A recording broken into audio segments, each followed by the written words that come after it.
have come. We welcome you to this, and I request that kindly be seated that are being made and don't move outside to inside like that. So there is from the fourth seat row you can occupy. Even the in-service teachers, you are advised to come and sit in the third row, this side and this side also. Please come front. Boys, there is vacancy in the fourth line here. Boys can come front. Those who are from the outside states, outside the state of AP, please come front to the fourth line. This side and this side. From other universities, you are welcome to come and sit in the front also. Fourth row is vacant for you. Those who are standing outside the auditorium, please come inside. Those who are standing outside, please come inside. Don't linger here and there. You have to come and sit in the auditorium. And I very much request you to not move here and there. When it starts, then nobody is advised to leave your seats to go out and again come back. That is creating disturbance very much. We request you not to do so.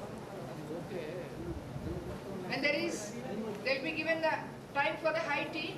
Only that time you have to go for refreshments and all. In the middle you are not advised to go. Please stick to your seats. Thank you.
Delegates, I once again request you to stick to your seats. Please don't move here and there. The water is available outside. Once the program starts, please don't move here and there. Some of the students and also the delegates, you are standing outside. Please come and sit. You are advised not to move once the program starts. Only at the time of high tea, you can go out, again, you have to come for the program. You are strictly advised not to move here and there. Outside, some of the students, you are standing. Please come and sit in the seats. Come inside the auditorium. Water is available outside. If anybody wants, please now go, drink and come. And after that, till the program completes, you are requested to not to move from the seats. Thank you. Hello. All of you, dear delegates, again you are advised not to move from the seats. And all of you keep your mobiles in silent mode. Especially the students and also the delegates. Please don't move from the seats. Water is there, that will be served to you. Thank you.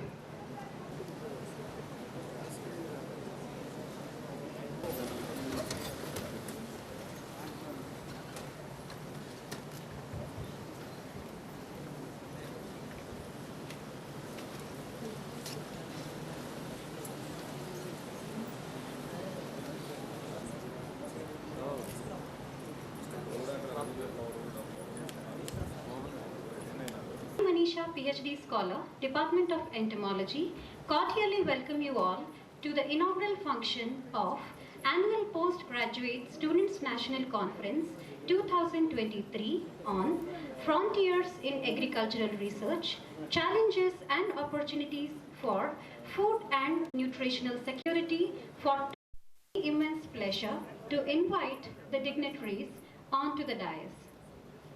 I consider it a great honor to welcome the President of today's function, our beloved Honorable Vice Chancellor Dr. A. Vishnuvardhan Reddy Sir, onto the dais to preside over the function.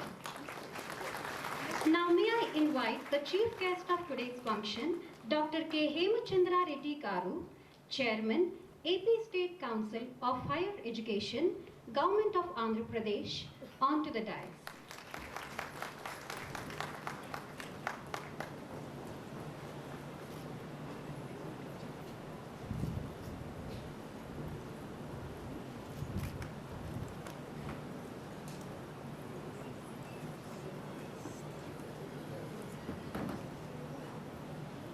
Now I kindly request the distinguished guest of honor, Dr. Arvind Kumar Karu, Deputy Director General Research, ICRISAT, Hyderabad, India, to grace the dais.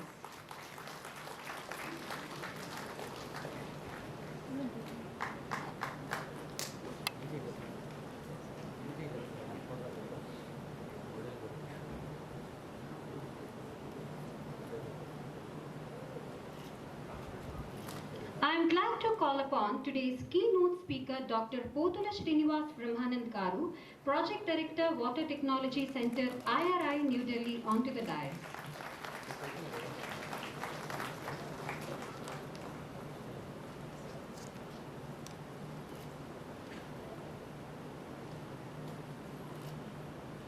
With equal pleasure, I invite Organizing Chairman of this conference, Dr. G. Ramarao Sir, Dean of PG Studies and Registrar ANGRAU Lam Guntur, onto the dais.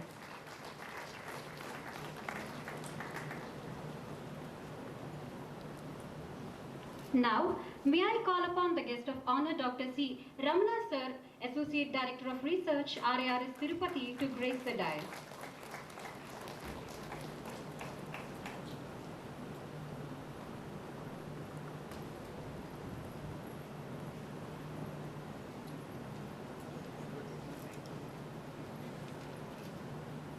Now may I request the Associate Dean of SV Agricultural College Tirupati, Dr. G. Prabhakar Reddy Sir, to kindly come over the dais.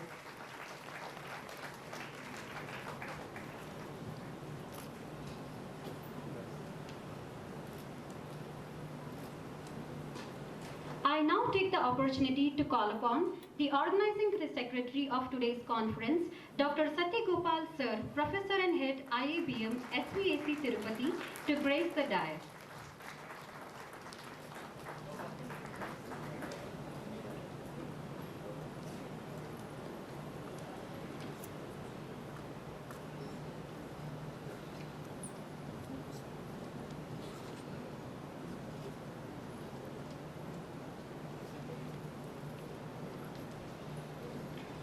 Now I request the galaxy of intellectuals and all the people gathered at the conference to stand up for the university song as a token of gratitude to our university.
నీ లక్ష్యం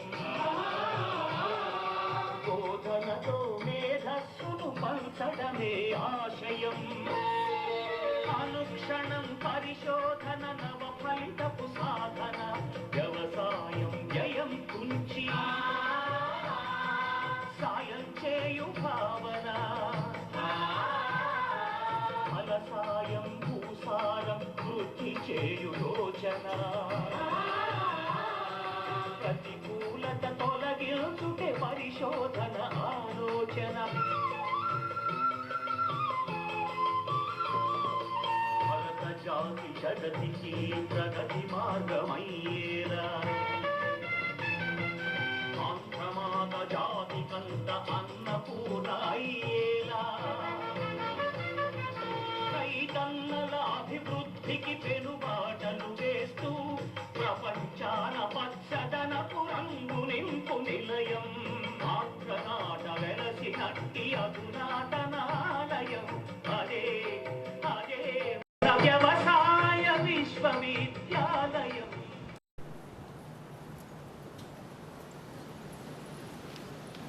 Light is a symbol of brightness and prosperity as it expels the darkness of ignorance. Now we are going to witness the lighting of lamp as a tribute to Ma Saraswati to kindle the light of knowledge and wisdom in us. Now I request our Honorable VC Sir, Chief Guest, Guest of Honor and all dignitaries to kindly come forward and light the lamp.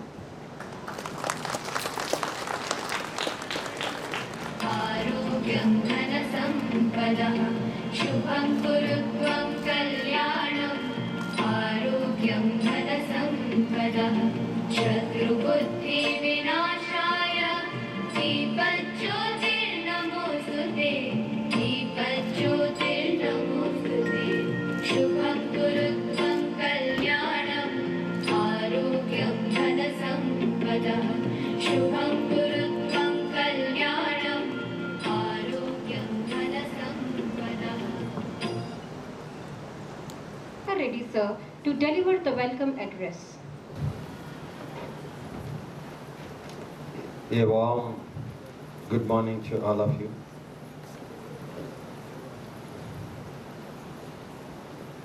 At the outset, I thank Honorable Vice Chancellor Sir and the Acharya Engineering Agricultural University for having given us an opportunity to conduct this postgraduate annual postgraduate students conference, which is scheduled from today and tomorrow in sixth sequence. This is the third time we are organizing at SV Agricultural College, Tirupati. I welcome Dr. Hemachandra Reddy Garu, Chairman, Andhra Pradesh State Higher Education Program, Government of Andhra Pradesh, for this inaugural section. Sir, in spite of your busy schedule, having travelled from such a long distance by car and come here, we are welcome, sir, for gracing this occasion. I welcome Dr. A. Vishnuvardhan Reddy Garu, Honorable Vice Chancellor, Acharya Engineering Agricultural University, who is the brain behind and inspiration for all the changes or the new initiatives that are being taken in our university. Thank you, sir. Thank you very much, and also you are very much welcome for this inaugural function in spite of your busy schedule and trying travels. I welcome Dr. G. Ramarao Garu, Dean of Postgraduate Studies and also Registrar of this Acharya Engineering University, and also he is guiding us for this organizing of this postgraduate student conference. You are welcome, sir. I welcome Dr. Pothula Srinivasa Brahmanand Garu. It's a project director, Water Technology Center at IRI New Delhi, who is happened to be alumnus of Agriculture College, Bapatla. You are heartily welcome, sir, for this inaugural function. I welcome Dr. Arvind Kumar Garu, Deputy Director General, a well-known scientist from ICRISAT for this inaugural function. You are welcome, sir.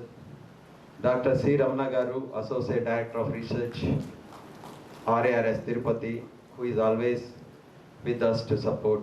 Welcome to the inaugural function. I welcome all the lead speakers, Dr. Krishna Reddy Garu, Dr. Santaki Garu, Dr. Balasubramanian Garu, Dr.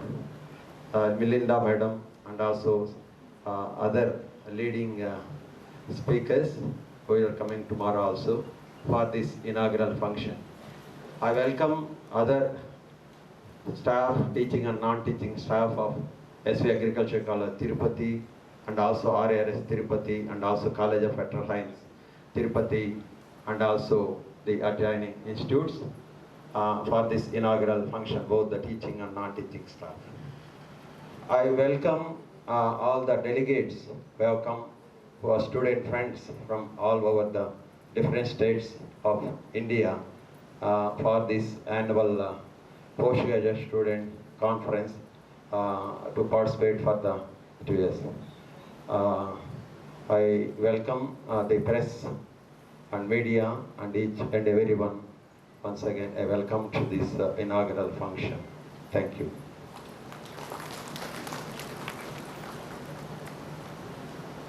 Thank you, sir, for the cogent welcome address. May I now request the organizing chairman, Dr. G. Rama Rao, sir, to address today's gathering by enlightening us about the conference.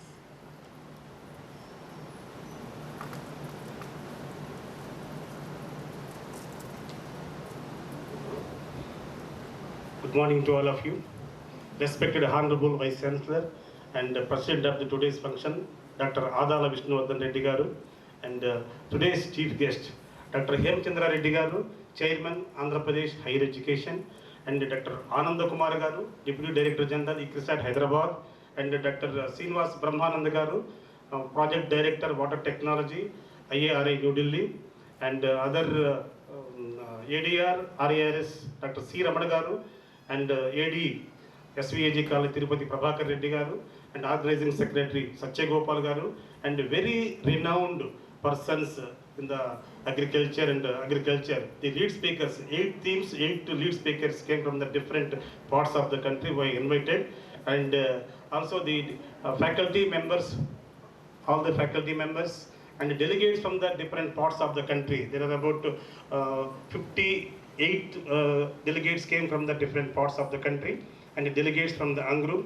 I welcome you all for the today's this national conference. So it gives me a great pleasure being a part in the organizing this annual postgraduate students national conference on frontiers in agriculture research and opportunities and challenges in food and nutritional security today and tomorrow, and at SVAG College Tirupati. Food security is a state where all people at all times have physical and economic access to the sufficient and safe and nutritional food that meets their dietary needs and food preferences for an active and healthy life. Food and agriculture security are the important components of the sustainable development, especially in the developing countries. This is because progress in agriculture is fundamental to the structural transformation of the developing economies, while food security is an important indicator of the progress made in the economic development.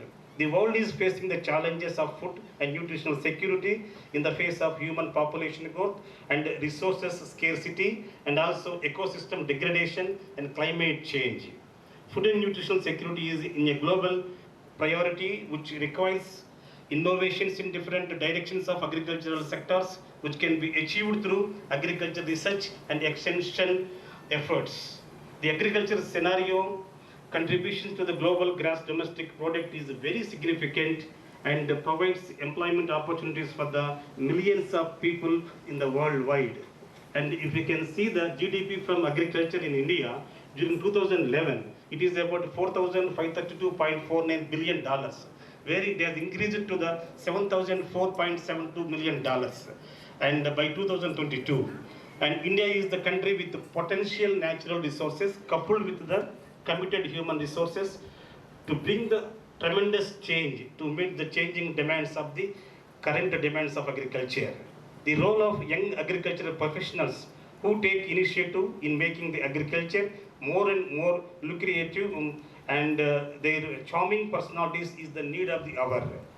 State agriculture universities are the vibrant in producing the qualified technical manpower for operational research. During the process of development of qualified scientific manpower, they are being trained intensively in subject and research methodologies. ANGRAU, a premier university in agriculture development in Andhra Pradesh, striving untiringly to serve the farming community through development and utilization of the potential professional human resources in India. As per the ICR rankings, ANGRAU placed 11th rank among the 74 national state agriculture universities and deemed universities and central agriculture universities during the year 2020. And also, ANGRAU received the second rank continuously from 2018, 19 and 20 for JRFs at national level.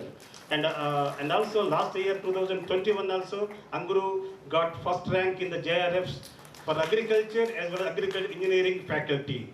And research is an important component of higher education in agricultural sciences. Research works forms an integral component in the postgraduate program in all the three faculties: agriculture, agricultural engineering and technology, and community science. The research work at master's and doctoral level is mainly focused on the specific problems of the state for which SAUs are working and also on the fundamental aspects. Our university's research system is fairly strong enough with state-specific extension agencies who can clearly indicate the requirements of the farmers. Mostly, the research topics address the contemporary and emerging problems of the field level and some fundamental issues. Further, all the PG/PhD programs will be presented at the state level technical program works every year in the month of May, which was also approved by the external experts members constituted by the Honorable Vice Chancellor. And the annual postgraduate conference is the sixth one, which was started from the year 2018, which is specifically designed for postgraduate students who are getting equipped with the professionalism, knowledge and skills to face the current challenges, present workable solutions for the future agriculture.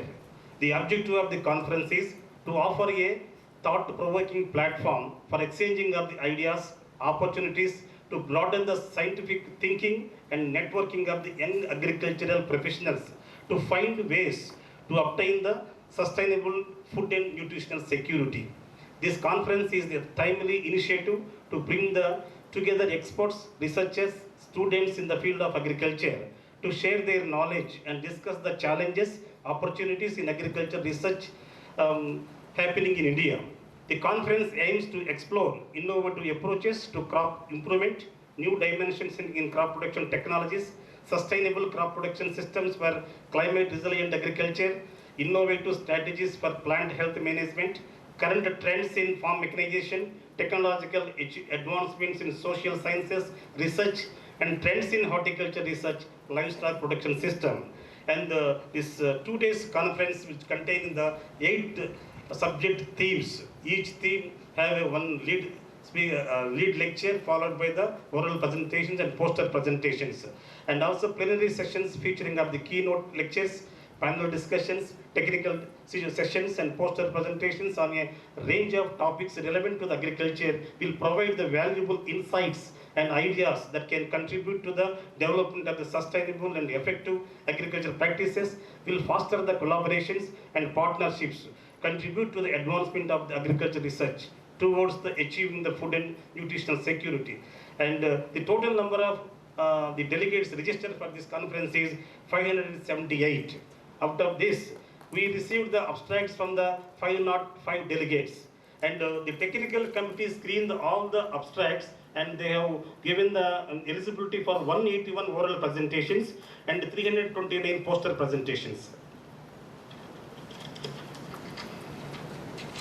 And this, the host institute, SV Agriculture College Tirupati, has made all the arrangements for the delegates, for the technical as well as other aspects. If any this inconvenience may be informed to the organizers. So I am highly thankful and grateful to the Honorable Vice Chancellor sir and organizers for giving this opportunity. Thank you one and all. Thank you, sir, for the elaborative talk in providing us all the essential inputs regarding the conference. Now I kindly request Dr. C. Ramana sir, Associate Director of Research, RARS Tirupati, to kindly speak a few words on this occasion.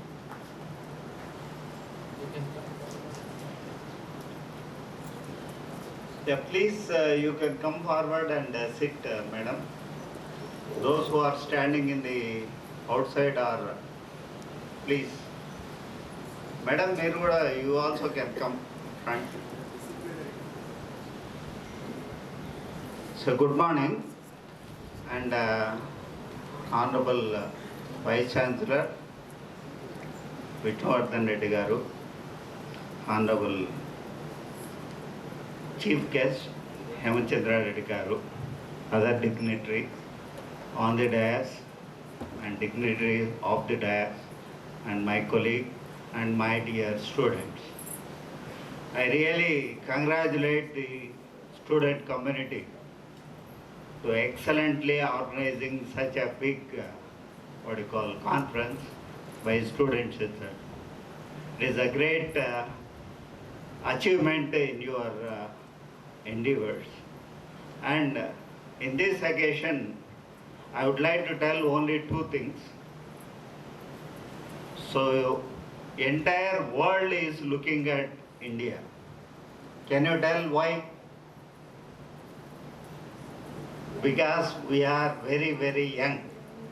Our average age is only 28.3. So the young minds can create a revolution, innovation, everything. So we are inferior to none, and also our intellectual abilities are really good. So that is why the entire world is looking at. So nowadays everybody is thinking about artificial intelligence and everything. So don't worry. That artificial intelligence also created by human mind.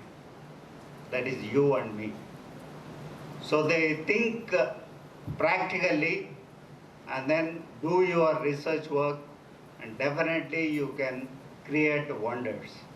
And one more thing which I would like to tell is, you are working with a farming community, you are working with agriculture, which is really feeding the entire nation and the world. So you should be proud to be a researcher for this particular area. And lastly, so the out-of-box thinking is the world saying. So think as if there is no box. You please think in that way. So mind your own heart.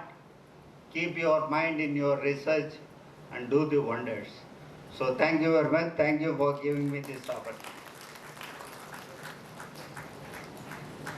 Thank you, sir, for your valuable words. Now I call upon our guest of honor, Dr. Arvind Kumar sir, Deputy Director General, Research Agrisat, Hyderabad, India, to share his views with the gathering.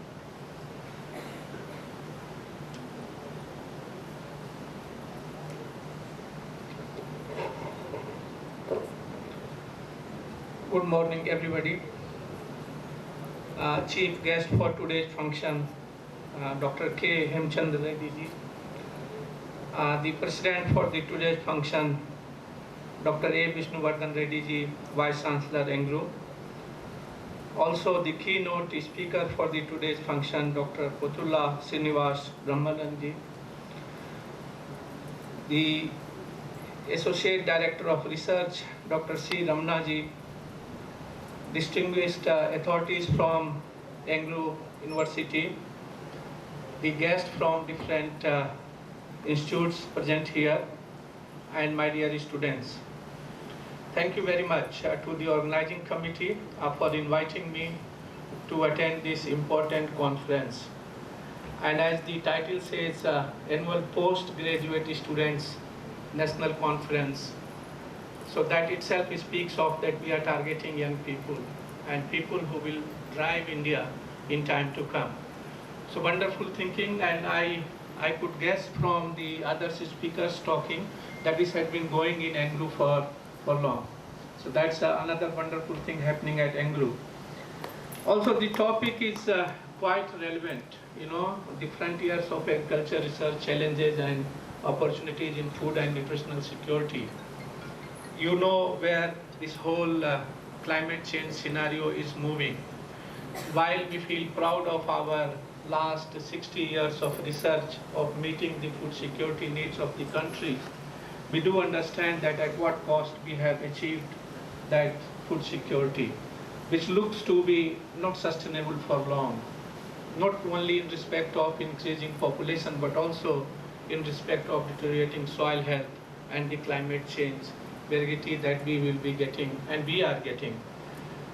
On the other side, we have not done so well with the nutritional security of the country and our population, and that challenge still challenges the research that we have done over years. So I believe that a number of thoughts will come that how do we continue to keep the food security sustainable in view of deteriorating soil health, in view of the challenges coming from the climate change, and also in view of the deteriorating water availability in the country. But also how do we address the nutritional security, you know, which more or less we have left unattended. Now, visiting this university to different campuses, and today I can say that I have visited most of the campus of ANGRAU. When I was working for IRI, I used to go to those rice dominating areas, and when I was a student, I remember when MTU 1010 and Sorna was disseminating to North India from the South India. And in fact, those are the two varieties which the university, and probably many more, you should feel proud of, that how these two varieties have contributed to the food security of the whole of the India. But not only in rice, you have changed the whole scenario of the chickpea cultivation. People used to feel that chickpea is a crop of North India, and then ANGRAU came forward and said, no, here is chickpea cultivation and we are going to lead the chickpea cultivation. So that's another wonderful contribution, and many more.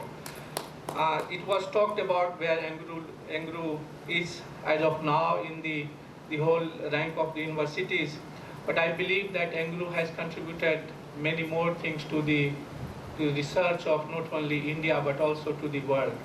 When IRI started working on the sub-1 introgression, they selected Sorna variety. And so you can see that how the research has gone to the international level. Now, having said all this, I believe that we will deliberate very openly today and tomorrow about the challenges that agriculture is facing and how ANGRAU places itself to lead those challenges. Now, from the ICRISAT side, I look for opportunity to work more closely with ANGRAU. I used to work very closely with ANGRAU when I was a rice scientist and working for International Rice Research Institute, and I have demonstrated every desire meeting your Vice Chancellor Dr. Vishnuvardhan Reddy that ICRISAT looks forward to work very closely with the ANGRAU, and I look for the opportunity.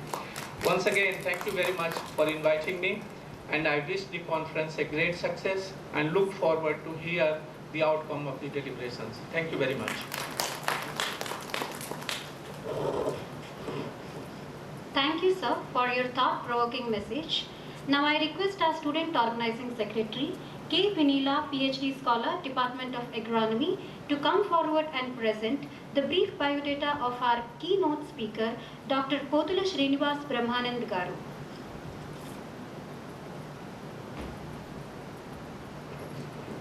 A very good morning to everyone. It's my privilege to present biodata of today's keynote speaker, Dr. Potula Srinivas Brahmanand Garu. Dr. Potula Srinivas Brahmanand is 2 times Guinness World Record holder and an agricultural scientist. He is presently working as Project Director at Water Technology Center, Indian Agriculture Research Institute, New Delhi. Prior to this, he served as Director Research at RTCAU, Pusa, Bihar. Dr. Brahmanand received 2 international awards, Guinness World Record holder in longest speech marathon in 2012 for his 33 hour and 46 minute speech on science and technology, society and human development. that, that included topics of agricultural science, and it drawn the world's attention. And another Guinness World Record holder in fastest time to identify all elements of periodic table in 2016 in 3 minutes and 54 seconds. He also delivered longest extempore speech of 38 hours and 21 minutes on ideology and spiritual concept of Swami Vivekananda and its relevance to the present day society in completely standing posture on the occasion of birth anniversary of Sri Ramakrishna Paramahamsa during 18th to 20th February 2014. Dr. Brahmanand has published 87 research papers in reputed peer-reviewed journals including Nature Communications. He contributed immensely to Yield Gap Atlas of Cereals for India, Post-Flood Management and Index-Based Flood Insurance for Bihar and Odisha, Estimation of Impact of ICAR Flexi Rubber Check Dams on Agriculture, Technological Options for Management of Waterlogged Areas, etc. He was bestowed with 5 national awards, Indira Gandhi Rajbhasha Puraskar of Ministry of Home Affairs, Government of India twice for original book writing by an Indian author in Hindi language for the year 2005 and 6, in which he received it from Union Home Minister Shri Shivraj Patil during 2007, and other award in 2010-11, and in which he received it from Honorable former President of India Shri Pranab Mukherjee during 2012 for authoring 2 original books in Hindi, and an ICAR award for outstanding interdisciplinary team research in agriculture and allied sciences twice for the biennium 2013-14 and 2001-2. He also awarded an Vasantrao Naik Award for ICAR 2007, Certification of Excellence from Ministry of Information and Broadcasting, and Certificate of Appreciation from National Water Mission, Government of India. He is a Fellow of Indian Water Resources Society, IIT Roorkee and Andhra Pradesh Academy of Sciences. He received 8 Professional Society Awards, including Leadership Award of Soil Conservation Society of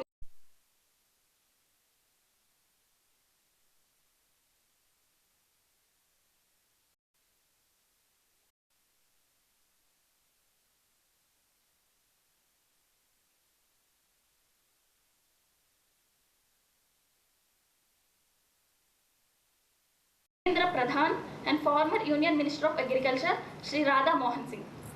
This is the biodata of our keynote speaker, Dr. P. Brahmanand Garu. Thank you for giving me this opportunity. Thank you very much, Vanilla. Now we are excited to hear some words by our today's keynote speaker. I am very much delighted to invite Dr. Potula Srinivas Brahmanand sir for his address. Please, sir. అందరికీ హార్దిక నమస్కారం. Most respected chief guest of today's function, Sri K. Hemachandra Reddy sir, the chairman for the Andhra Pradesh State Council for Higher Education, most respected Honorable Vice Chancellor of our beloved University, ANGRAU, Dr. Adala Vishnuvardhan Reddy sir, respected Ramarao sir, he is the person who has taken initiative for inviting me. Respected Arvind Kumar ji, the Deputy Director General with ICRISAT. Respected Prabhakar Reddy ji, respected Ramana Garu, Satya Gopal ji, Dr. Krishna Reddy ji, Dr. Sontaki ji, Dr. Balasubramaniam Garu, and all other dignitaries who have graced this occasion, and all the faculty members, the senior faculty of SV Agriculture College and other colleges of our beloved university, and most importantly, all the postgraduate students for whom actually this particular conference is being organized. First of all, I express my gratitude to the Honorable Vice Chancellor, Dr. Vishnuvardhan Reddy sir, for giving me this opportunity to share my thoughts on the most important relevant topic, not only for this country, but for the total globe, that is the water management.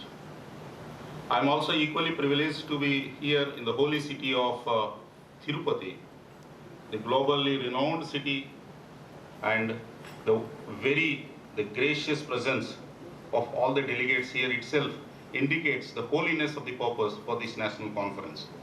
I appreciate the efforts of the total organizing team to take this particular initiative, especially the postgraduate students, because it is the students who create the connecting force between the actual adoption in the field and also the research and academic techniques which are going to be taught in the colleges and universities.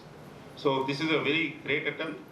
I also feel privileged to be on the stage where I had an opportunity to play one-act play in Telugu in a play called Rajinama and Kundeti Komu, maybe 30 years back in the same stage.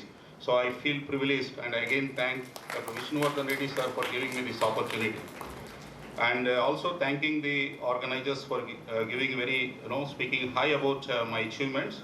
And all these achievements, I strongly believe from my bottom of heart, it is due to the blessings of Almighty, especially Sri Ramakrishna and Sri Vivekananda, who have inspired me to go for those world records of concentration to recognize all the 118 elements from hydrogen to uninoxium in 3 minutes and 54 seconds, and also to memorize the whole thing and to have the patience of delivering it in a standing position for 38 hours and 21 minutes at Bhubaneswar in KIT University. Now coming to the present occasion, I have been given an opportunity to deliver a keynote address on a topic that is advanced water management techniques for ensuring basically the food and nutritional security. Friends, when we talk about water management, we understand that water is the elixir of life. It not only for the field of agriculture, but for our own survival of the whole living beings, the water is very important. It anchors the plant roots. It helps in the absorption. It helps in the conduction. It also makes the temperature moderation. All these things we know. We also feel proud to have a noble achievement from Dr. C.V. Raman, the achievement for which we celebrate the National Science Day has also come due to water. When Dr. C.V. Raman was coming back from abroad, when he was going through the sea water, the very origin, the reason for why the sky is blue, the total world was thinking in a different way, but it is Dr. C.V. Raman who has told it is due to the reflection and refraction due to water, and came back and ascertained with his colleagues and students, and finally came up with that Raman's effect. The point of telling is now we have to strike balance between the science and technology and the sensitivity to which we are having our aim towards benefiting the farmers. So to do that, we have to strike balance between the advanced techniques of water management, but at the same time, we cannot forget the stakeholders, how much percentage they are. For example, in a country like India, we have 86% of the total farmers population. They are having less than 2 hectares of land. So we have to come up with some technologies, some water management technologies, which can suit to the small and marginal farmers, because 86% is not a small number, it's a big number. But at the same time, we are also talking about some of the advanced water management techniques where we're talking about variable rate of irrigation in the field. Heterogeneity needs to be addressed. We are talking about precision irrigation. We're talking about protected cultivation, where hydroponics also is playing a role. Now, that is for a limited number of farmers. You have to address that also. At the same time, we have to address the low-cost technologies. At the same time, we have to also integrate with the national policies, the flagship programs like Pradhan Mantri Krishi Sinchai Yojana and several of the flagship programs by the government of Andhra Pradesh towards the water management. So our research should strike a balance between that. So before going for the slides, I just would like to just remind you that diversity of the state of Andhra Pradesh needs to be addressed while designing the water management action plan. And for doing that, we have to remember a district like West Godavari and a district like Anantapur, they have quite contrasting scenarios. Almost like 88% irrigated in one district, whereas the 88% is rain-fed in another district. So we have to have such type of action plan which can really fit there. And we have to converge with the government schemes, government of Andhra Pradesh and national government schemes, so that the university, the Acharya Anjiranga Agricultural University, can play a pivotal role, can play a coordinating role where the farmers will really get the benefit.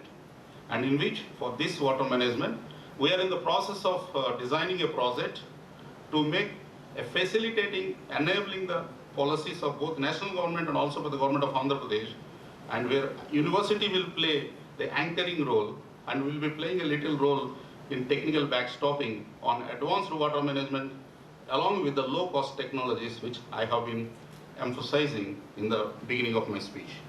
So now this particular speech I will try to give an idea about the water resources at the country level, at the world level. Then what are those some of the advanced techniques which we can utilize it for the benefit of the farmers. So we can move the slides, please. So this, the very topic of this conference is the sustainability. So everyone understands when you talk about the sustainability, it's mainly that it's not only catering the needs of the present generation, but also to satisfy the needs of the future generation without affecting the ecosystem services.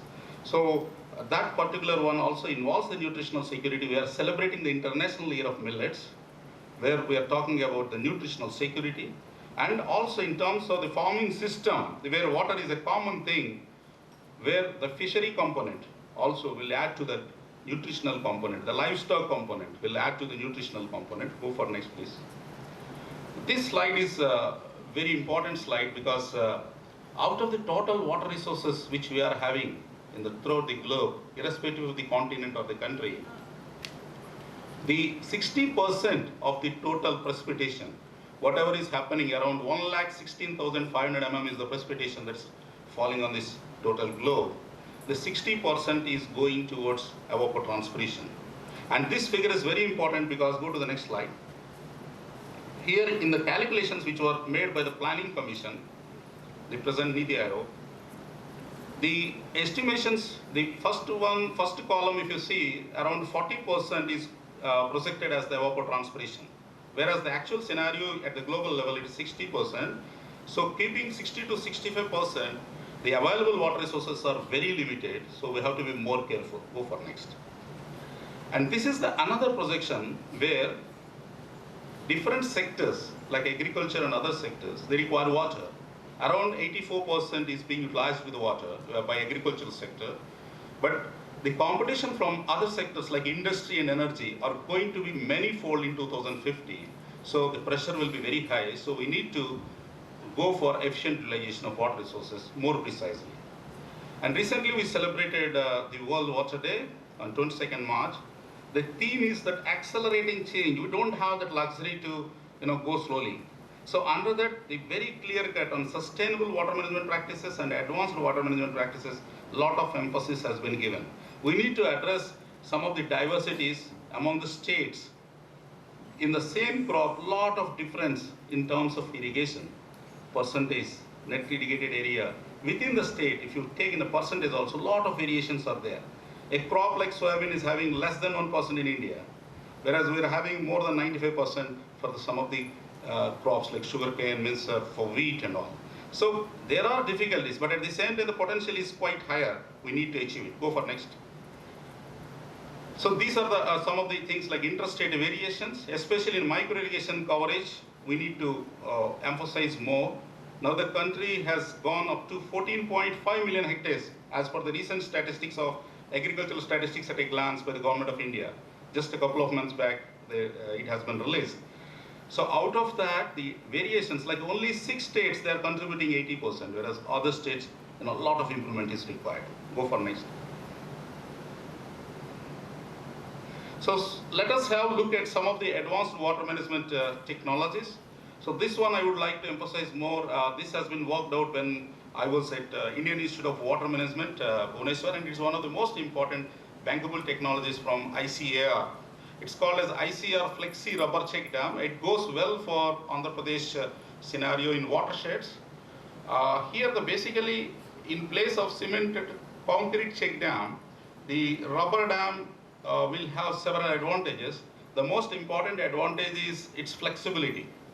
See, this is actually double layered rubber where water will be entered through the inlet pipe from the farmer very easily. And once the water starts filling, it will raise up to 1.5 meter to 2 meters height. And it acts like a reservoir basically. And even up to 800 meters, the water level will raise, and the farmers in a cluster approach, where the government is having so many schemes from Andhra Pradesh and also from the government of India, where the farmers can irrigate with the normal even 0.5 and 1 HP pumps, they can utilize this water. And here, sir, the advantage is it's having more than 20 years life, whereas in case of concrete check dams, the cracks will come, especially in Rayalaseema and all, where the temperatures are very high, the cracks will develop very fast, even from 5th and 6th year onwards. And this has been tested in IIT Mumbai in a hydraulic lab by Professor Elido. He has given 25 years estimation.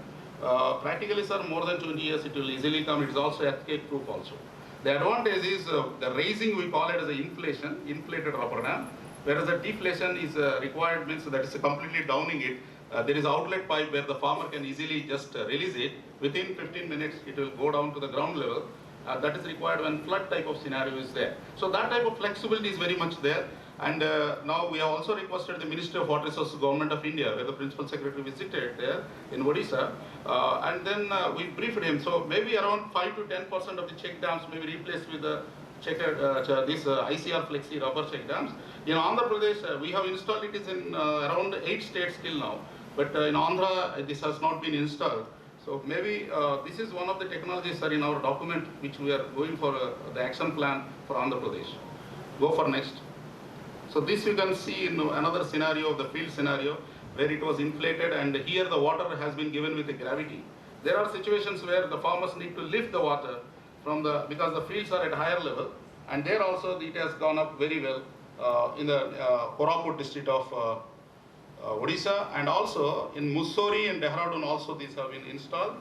In Maharashtra, even in Ooty also this has been installed. Go for next. This is another one is called as a two-stage rainwater conservation technology. This will go up well for coastal Andhra Pradesh, not for Rayalaseema, where along with the, means this is only 10% to 12% of the land will be converted into these type of refuges, where even the farmer, if the rainfall is quite good in those areas, the farmer can go for from fry to fingerling stage. He will produce that and he can sell it along by the time of harvest of rice, he can sell only the fingerlings. And that will be utilized for the growth pond and also for the Rabi irrigation also this water will be utilized. Go for next.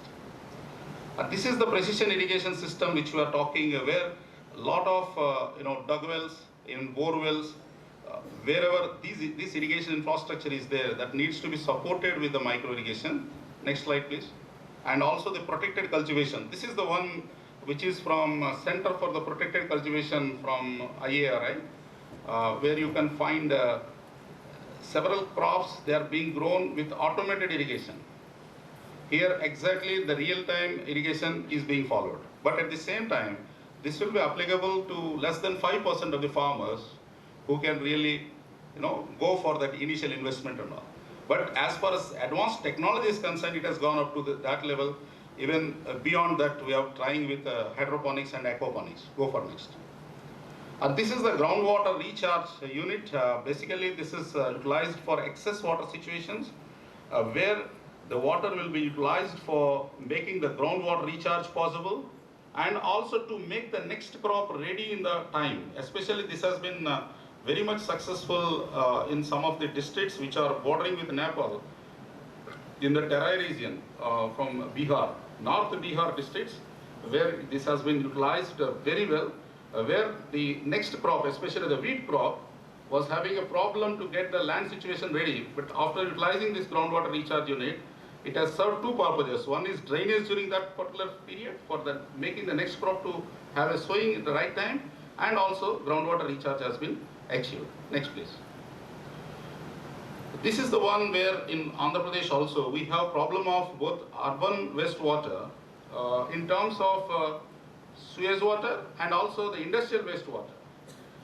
Both for the agriculture purpose also, before releasing this type of water, treated water, we need to see that what is the threshold limit, within the threshold limit of heavy metals, like cadmium, chromium, lead and all, whether after the treatment, if they are going below the threshold limit, then only we are using it for this water for irrigation. This is a safe utilization of the grey water. Basically, this is the wastewater for agricultural purposes, and this is very much required now because a lot of pressure on the freshwater resources, as I have initially shown. These pictures, they just give an idea about how the sewage water is being treated.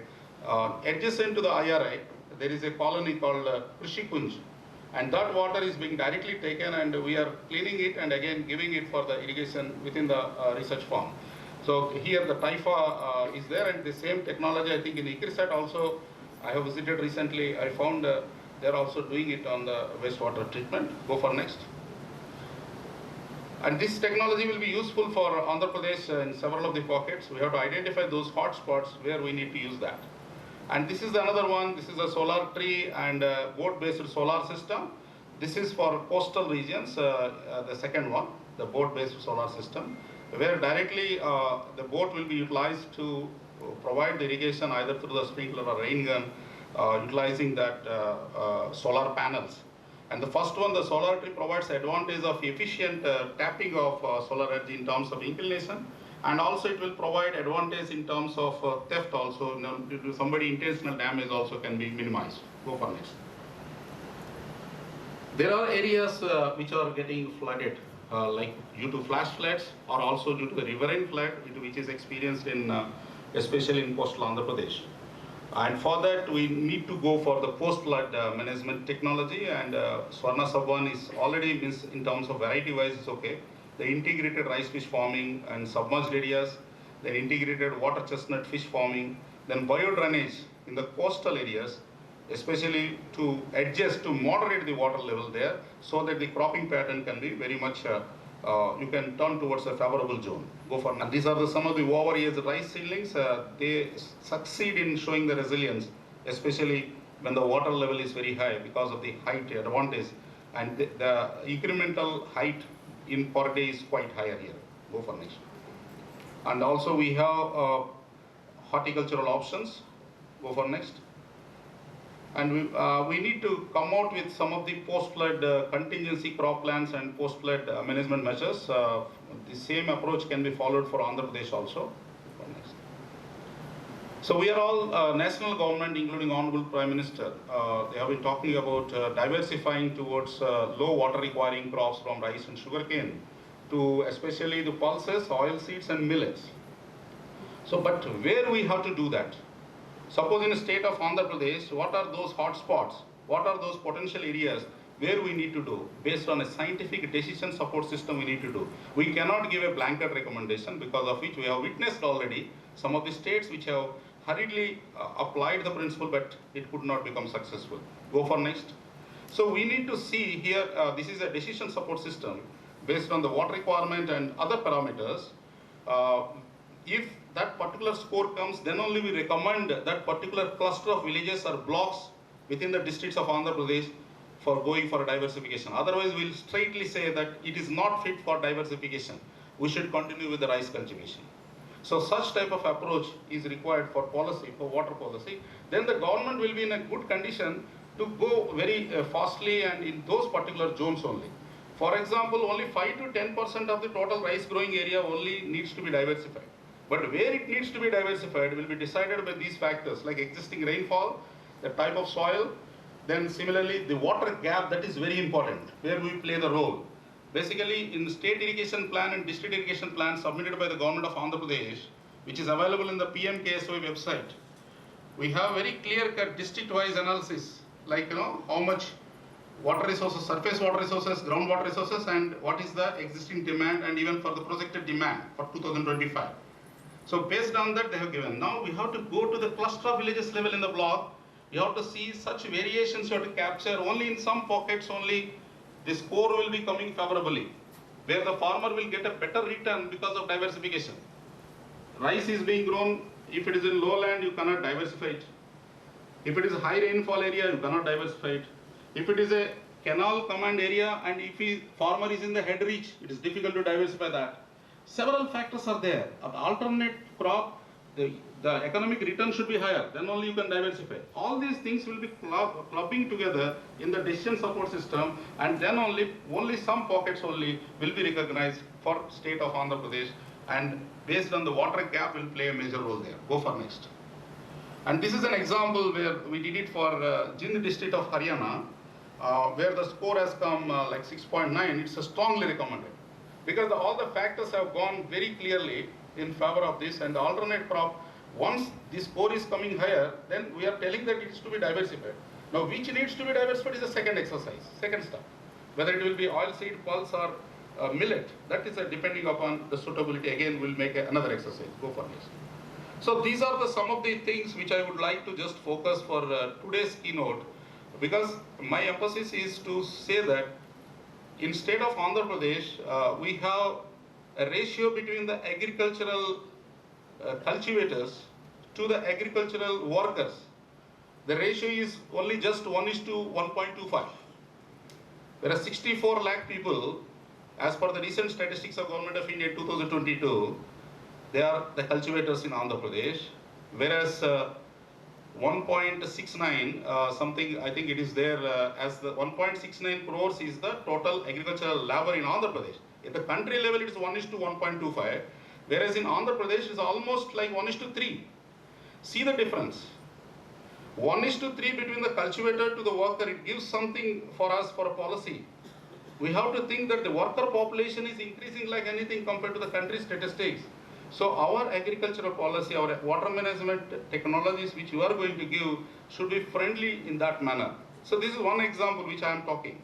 There are several areas where we need to address, like the total, the cropping intensity at the country level is 151. Now the state is having only 124 as per the recent statistics.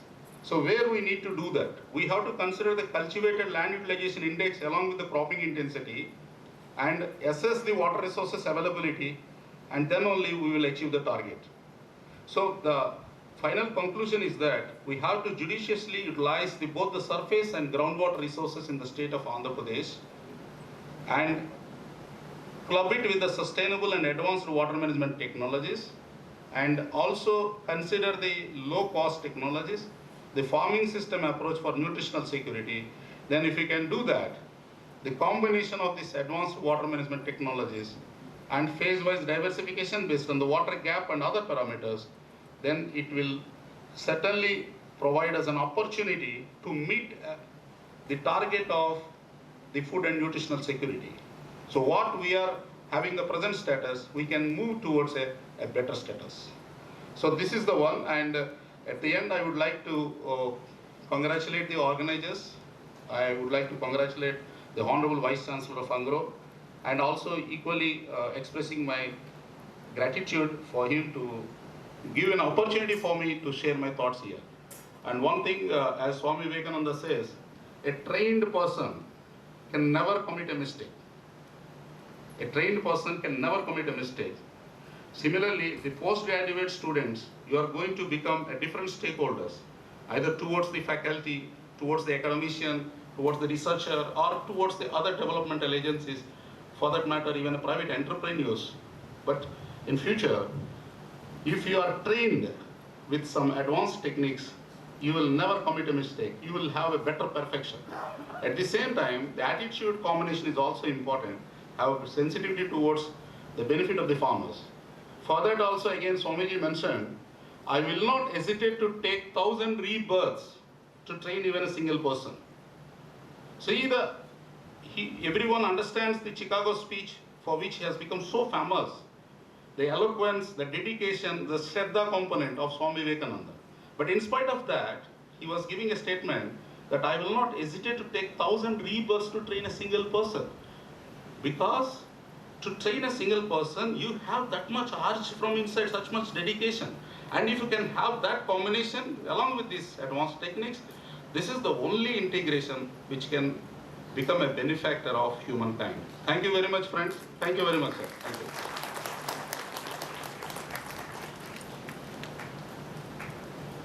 Thank you, sir, for sharing your valuable insights with the need of the hour talk. I am profusely elated to take an opportunity in requesting our beloved Honorable Vice Chancellor Sir to kindly address the gathering. Please, sir.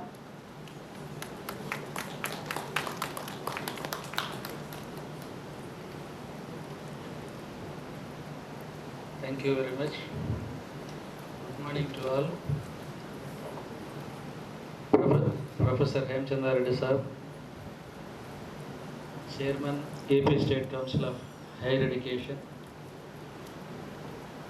Dr. Arvind, Deputy Director General Research, ICRISAT, formerly, before that is a renowned rice scientist all over the world, and I really welcome both of you.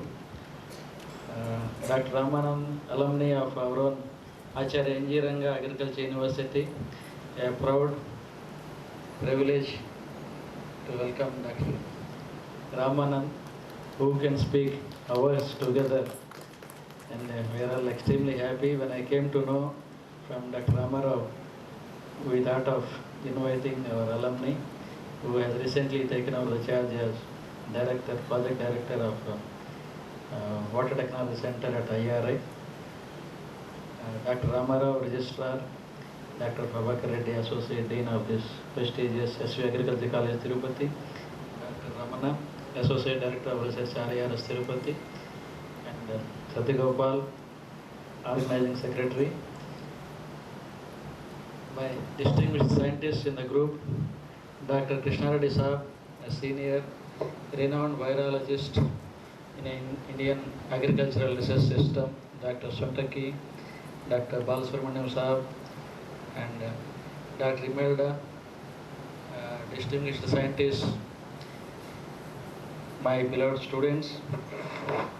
I am extremely happy to see all of you, and also congratulate the organizers for organizing a wonderful event, organizing a students' conference. Of course, it is by students themselves. I really congratulate the team of students who have organized this wonderful 2-day seminar. I congratulate all of you. Food security, challenges, opportunities. All of us, we know that Indian agriculture has grown very with rapid strides. From food grain production of 50 million tons to today 315.72 million tons, a record production of food grains. If you see last 5-6 years, continuously every year, year after year, record food grain production, and today we have reached 315.72 million tons, and also rice production 130.33 million, 29 million tons of rice, another again record production. Foods, vegetables, and milk, eggs, fish. We are number one in several of these products. And our milk production today, if you see, yesterday the statistics was released by Honorable Central Minister Ropala.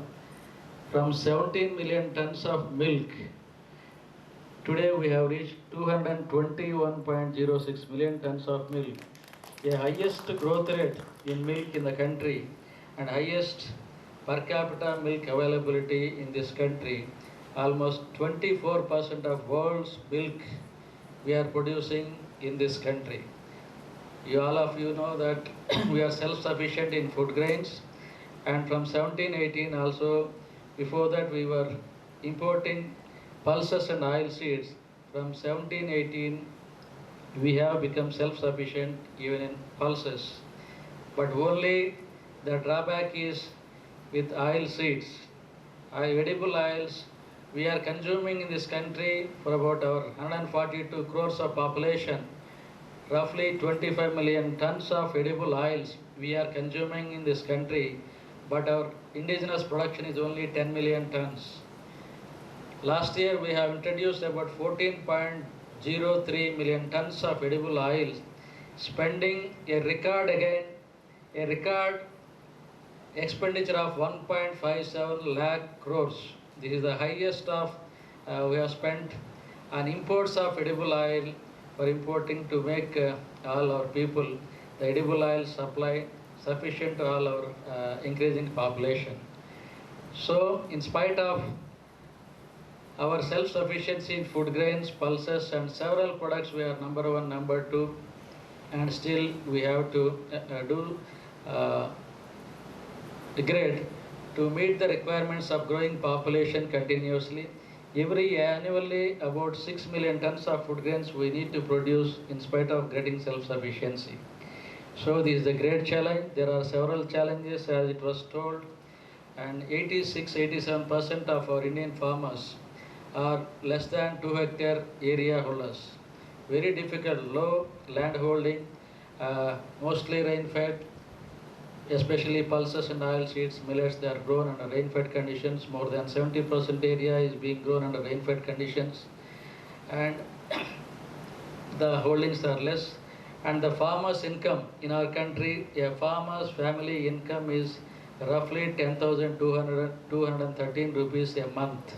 A farm family income in this country, on an average, all over the country, across the country, it is roughly 10,000 rupees, the lowest farm family income in this country. These are the difficulties with this, in spite of achieving self-sufficiency in food grain production, and we need to do a lot for growing population to meet the demands of growing population with respect to food and nutritional security.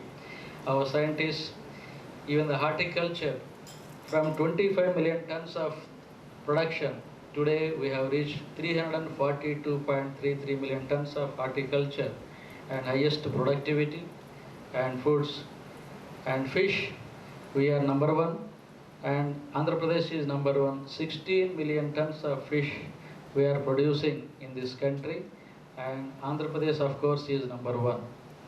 And you take any sector, any of this agriculture, horticulture, animal husbandry and allied sectors, there is a rapid, significant improvement in production and productivity in our country. In spite of this, we need to do a lot, and students are very, very important, especially after completion of postgraduate BSc Agriculture or undergraduate studies. Last year, actually, sir, Professor M. Chandra Reddy sir, ICAR has introduced a system of ranking universities, and also they were ranking the universities based on the JRF fellowships, which the Government of India, the examination is being organized by the Government of India for the last 7-8 years. And 74 these universities, those who have completed their undergraduation, actually previously while for joining MSc Agriculture post-graduation, every university they used to conduct their own entrance test, but now it is a common test is being conducted by ICAR, and they are ranking the universities. It shows the quality of education being provided in the respective universities by the faculty. And last year, I think mostly MSc AG first years, those who are sitting, they made us proud, Acharya NG Agriculture University, by securing first place at national level, by securing maximum number of fellowships at national level. And we received an award from Honorable Minister of Agriculture and Farmers Welfare, Narendra Singh Tomarji, last year, and this year we are expecting the ranks. And I thank and congratulate all the students of this university and the faculty for giving excellent quality education to the students of Acharya NG Agriculture University. And as the rank improves, the Acharya NG Agriculture University, there was a significant improvement in the admissions of students from outside the Andhra Pradesh. Last year, nearly 200 students admitted in Acharya NG Agriculture University for undergraduation. It shows the improvement in the quality of education in Acharya NG Agriculture University. So nowadays, actually, previously, after doing BSc, MSc or PhDs in all agriculture field, they used to look to the position job in only agriculture sector. Nowadays it is open. A student which completes BS Agriculture, nowadays the opportunities are very wide range of opportunities. Becoming an entrepreneur by the support of Government of Andhra Pradesh or national governments, several opportunities. Now there are no very typical limitations across the globe, across the faculties. Now the opportunities are there.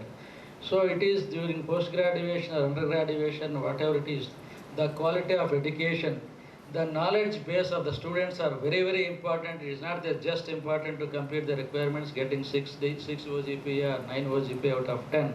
It is the quality of your standard knowledge. Knowledge is power nowadays.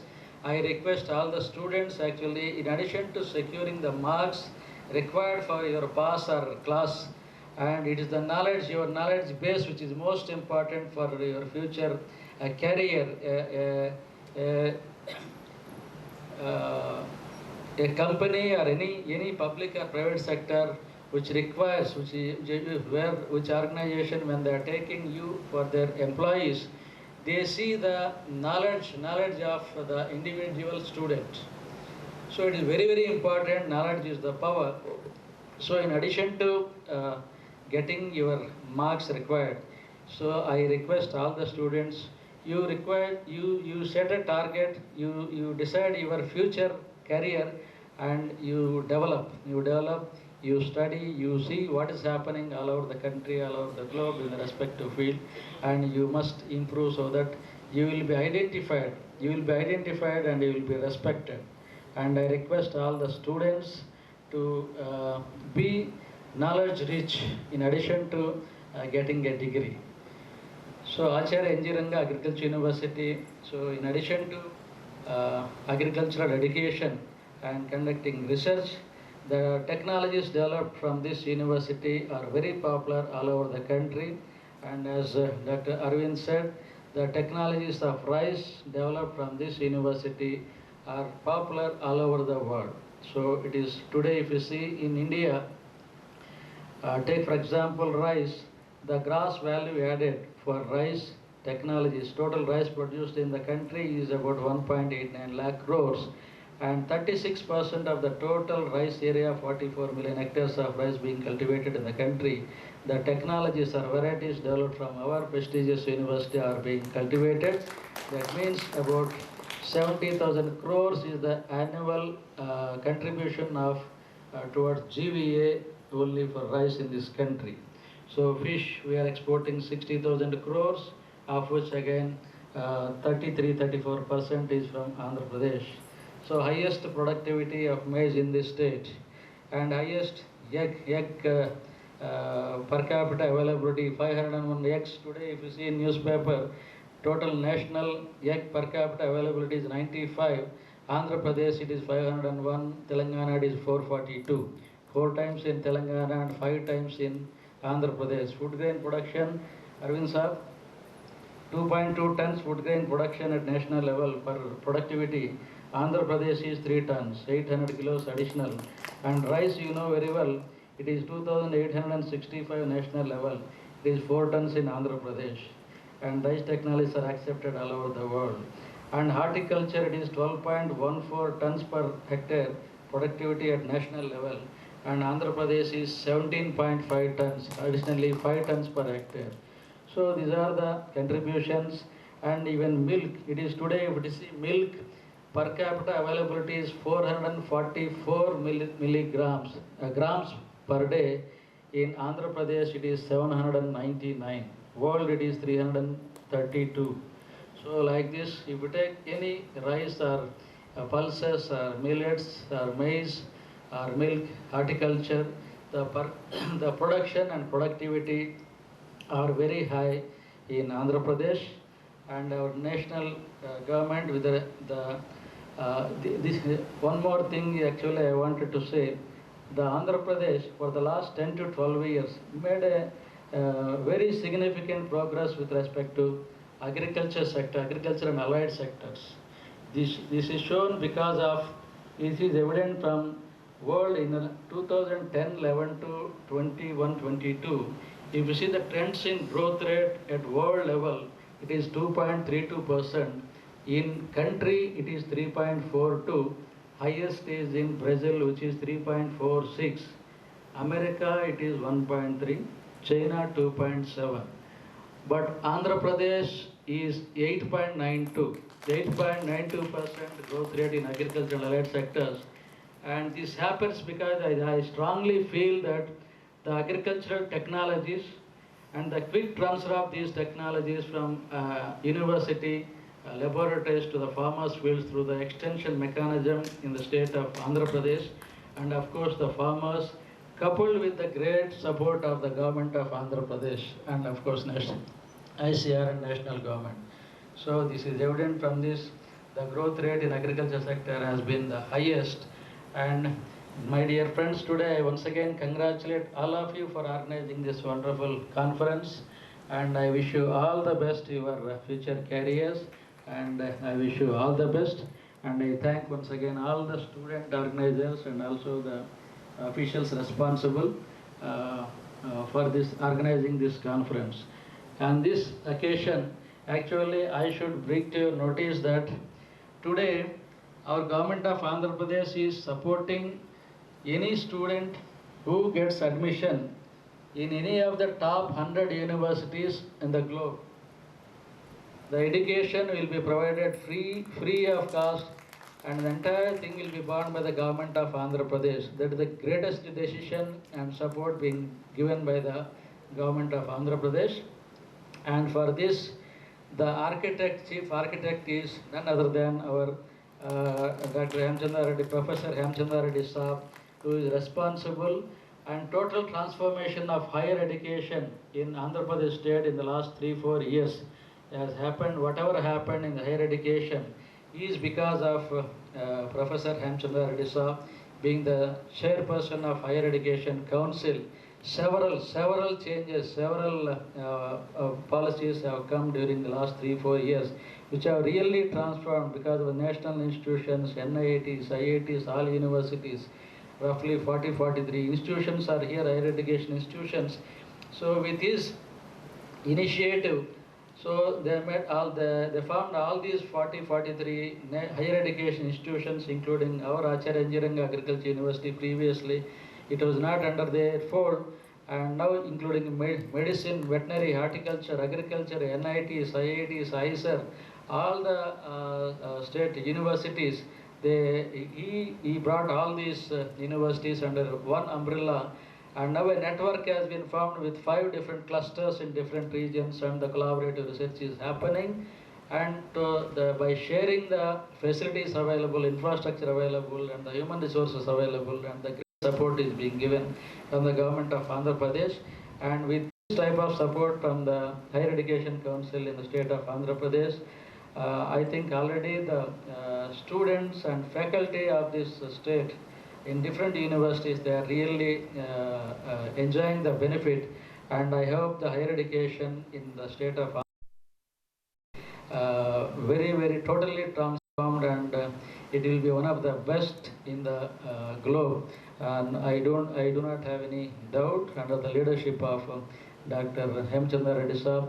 I once again thank you so much, sir, for your great initiatives, and also you are supporting our university for admissions and different policies, recruitment, all these things.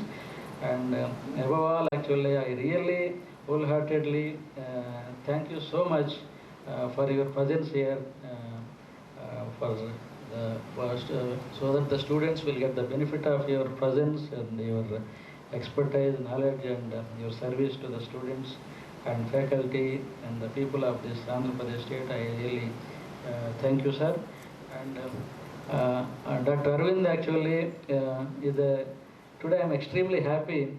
2 highly knowledgeable people, authorities on his authority and water resources, Dr. Arvind,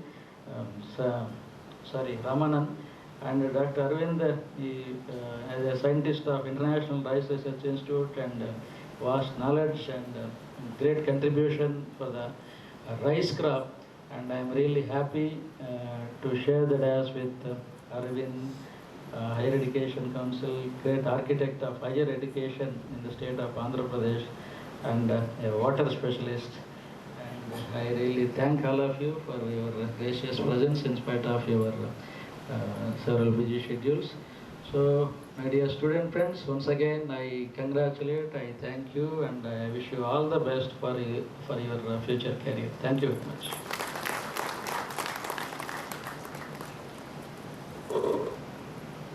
Thank you, sir, for inspiring us with your illuminous ideas, knowledge, and experience. Now it's time to release the compendium APGSNC 2023. I request our co-organizing secretary Pradeep sir and student organizing secretaries K. Vinela, M. Uday Bhaskar and J. Shivanagaraju to kindly come over the dais and join in releasing of the compendium. Now I request all the dignitaries on the dais to unveil the compendium.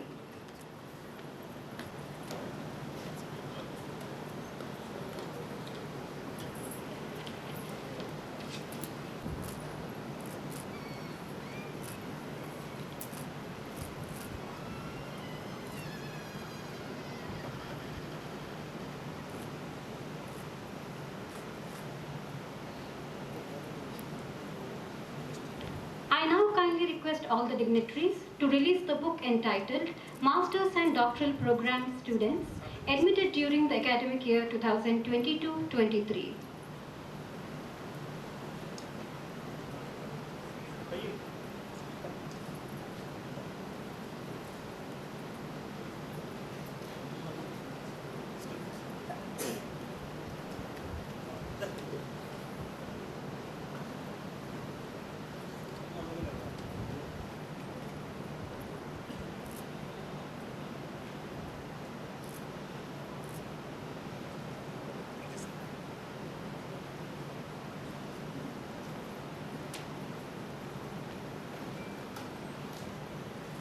May I now humbly request Dr. K. Hemachandra Reddy sir to share his views.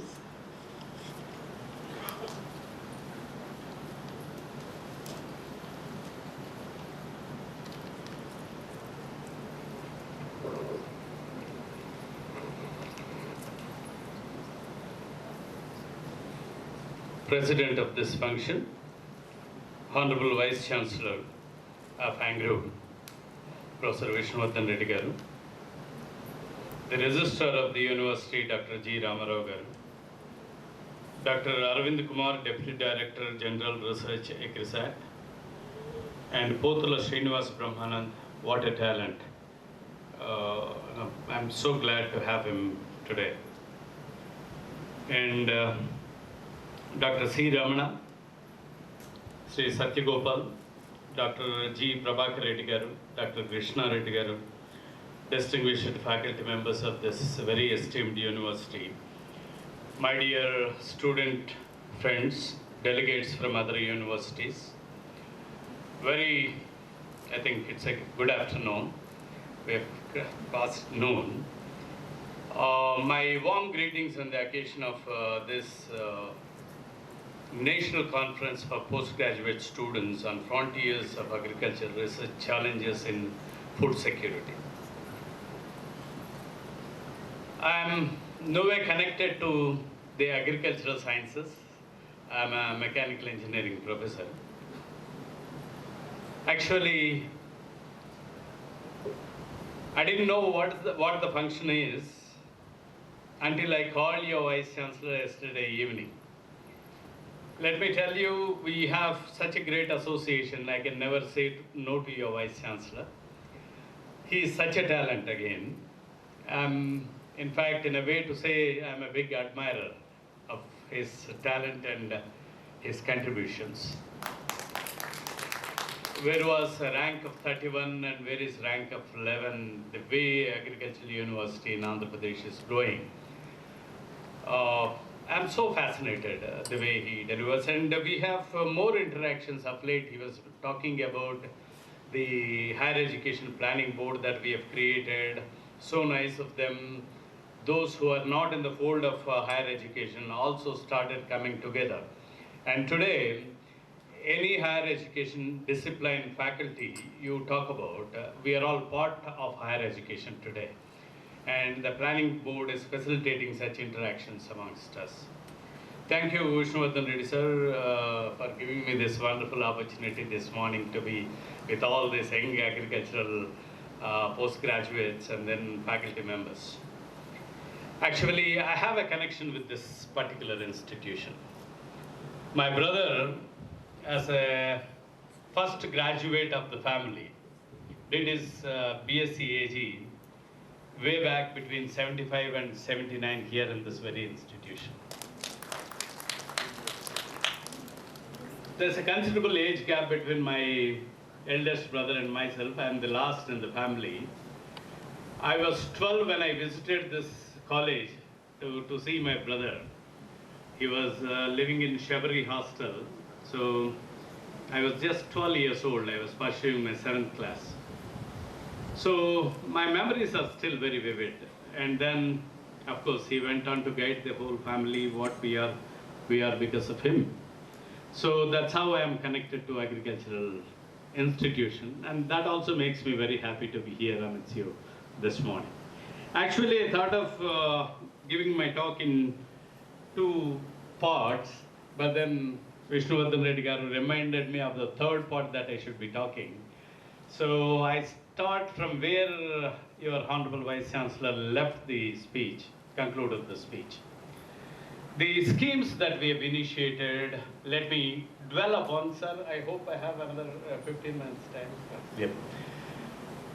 I know I'm standing between you and your rest of the programs, but then having come as a chief guest, it's my mandatory duty to talk on this occasion. The schemes that have been initiated in Andhra Pradesh since 2019, I think as a chairman AP State Council of Higher Education, I need to be talking about them.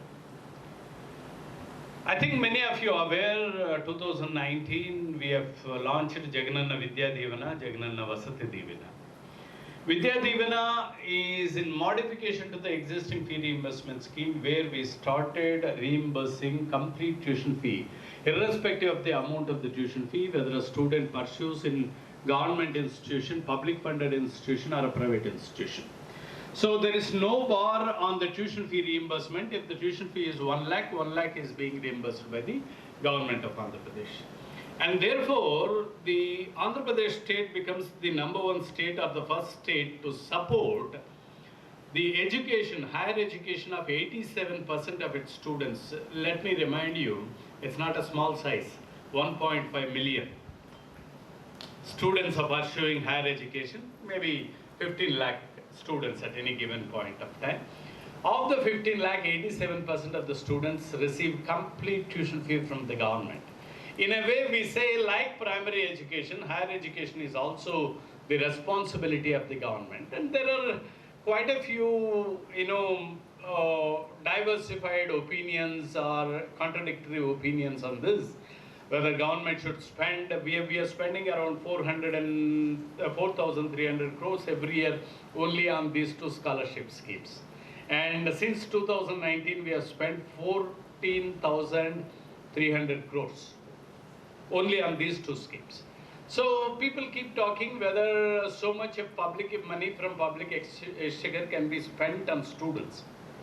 Now let me tell you the impact of these schemes. 18-19, just before the schemes were launched, our GER at Andhra Pradesh was somewhere around 32.4. I think for those who are not fully aware of GER, it is gross enrollment ratio.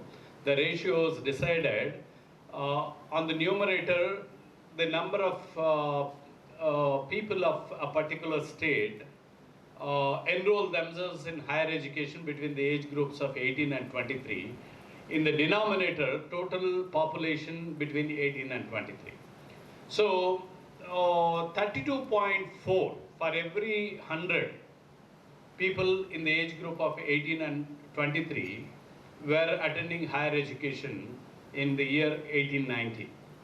And today, not today, by 2021, that is the latest statistics we have available from All Indian Survey of Higher Education, we moved to 37.2.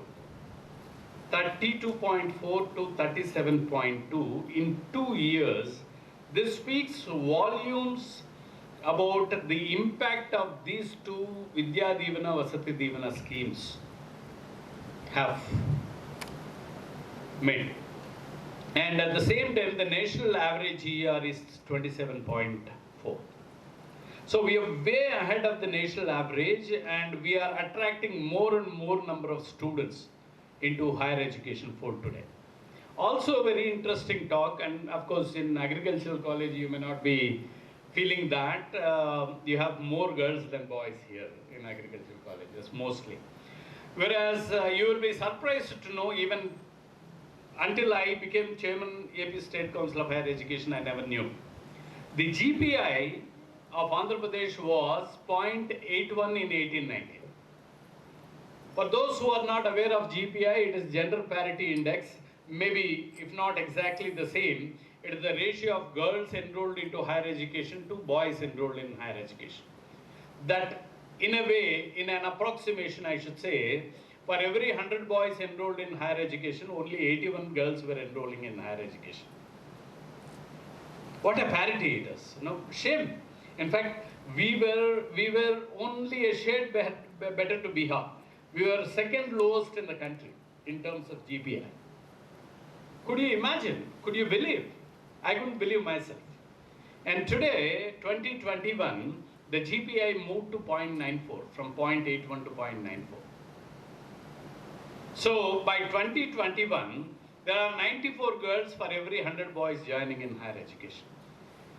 What is more impactful, let me tell you, in 22-23 academic year, when I sum up all the admissions in agriculture, medical, engineering, pharmacy, law, degree BA, BCom, BSc, now for the first time, girl enrollment is more than boy enrollment in 22-23.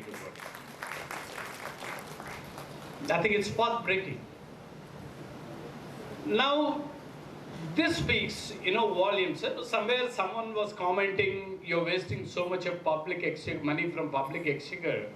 The end result, you look at it, you name a social category, SC growth rate in GER in Andhra Pradesh is somewhere around 8.4%, whereas national average is only 2.4% increase.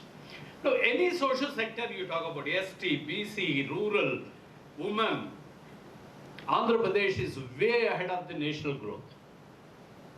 That means what? We are ensuring a complete inclusive growth in terms of higher education. And you will be surprised to know the extended story. We are incentivizing mothers who are sending their children to schools in the name of Ammavadi.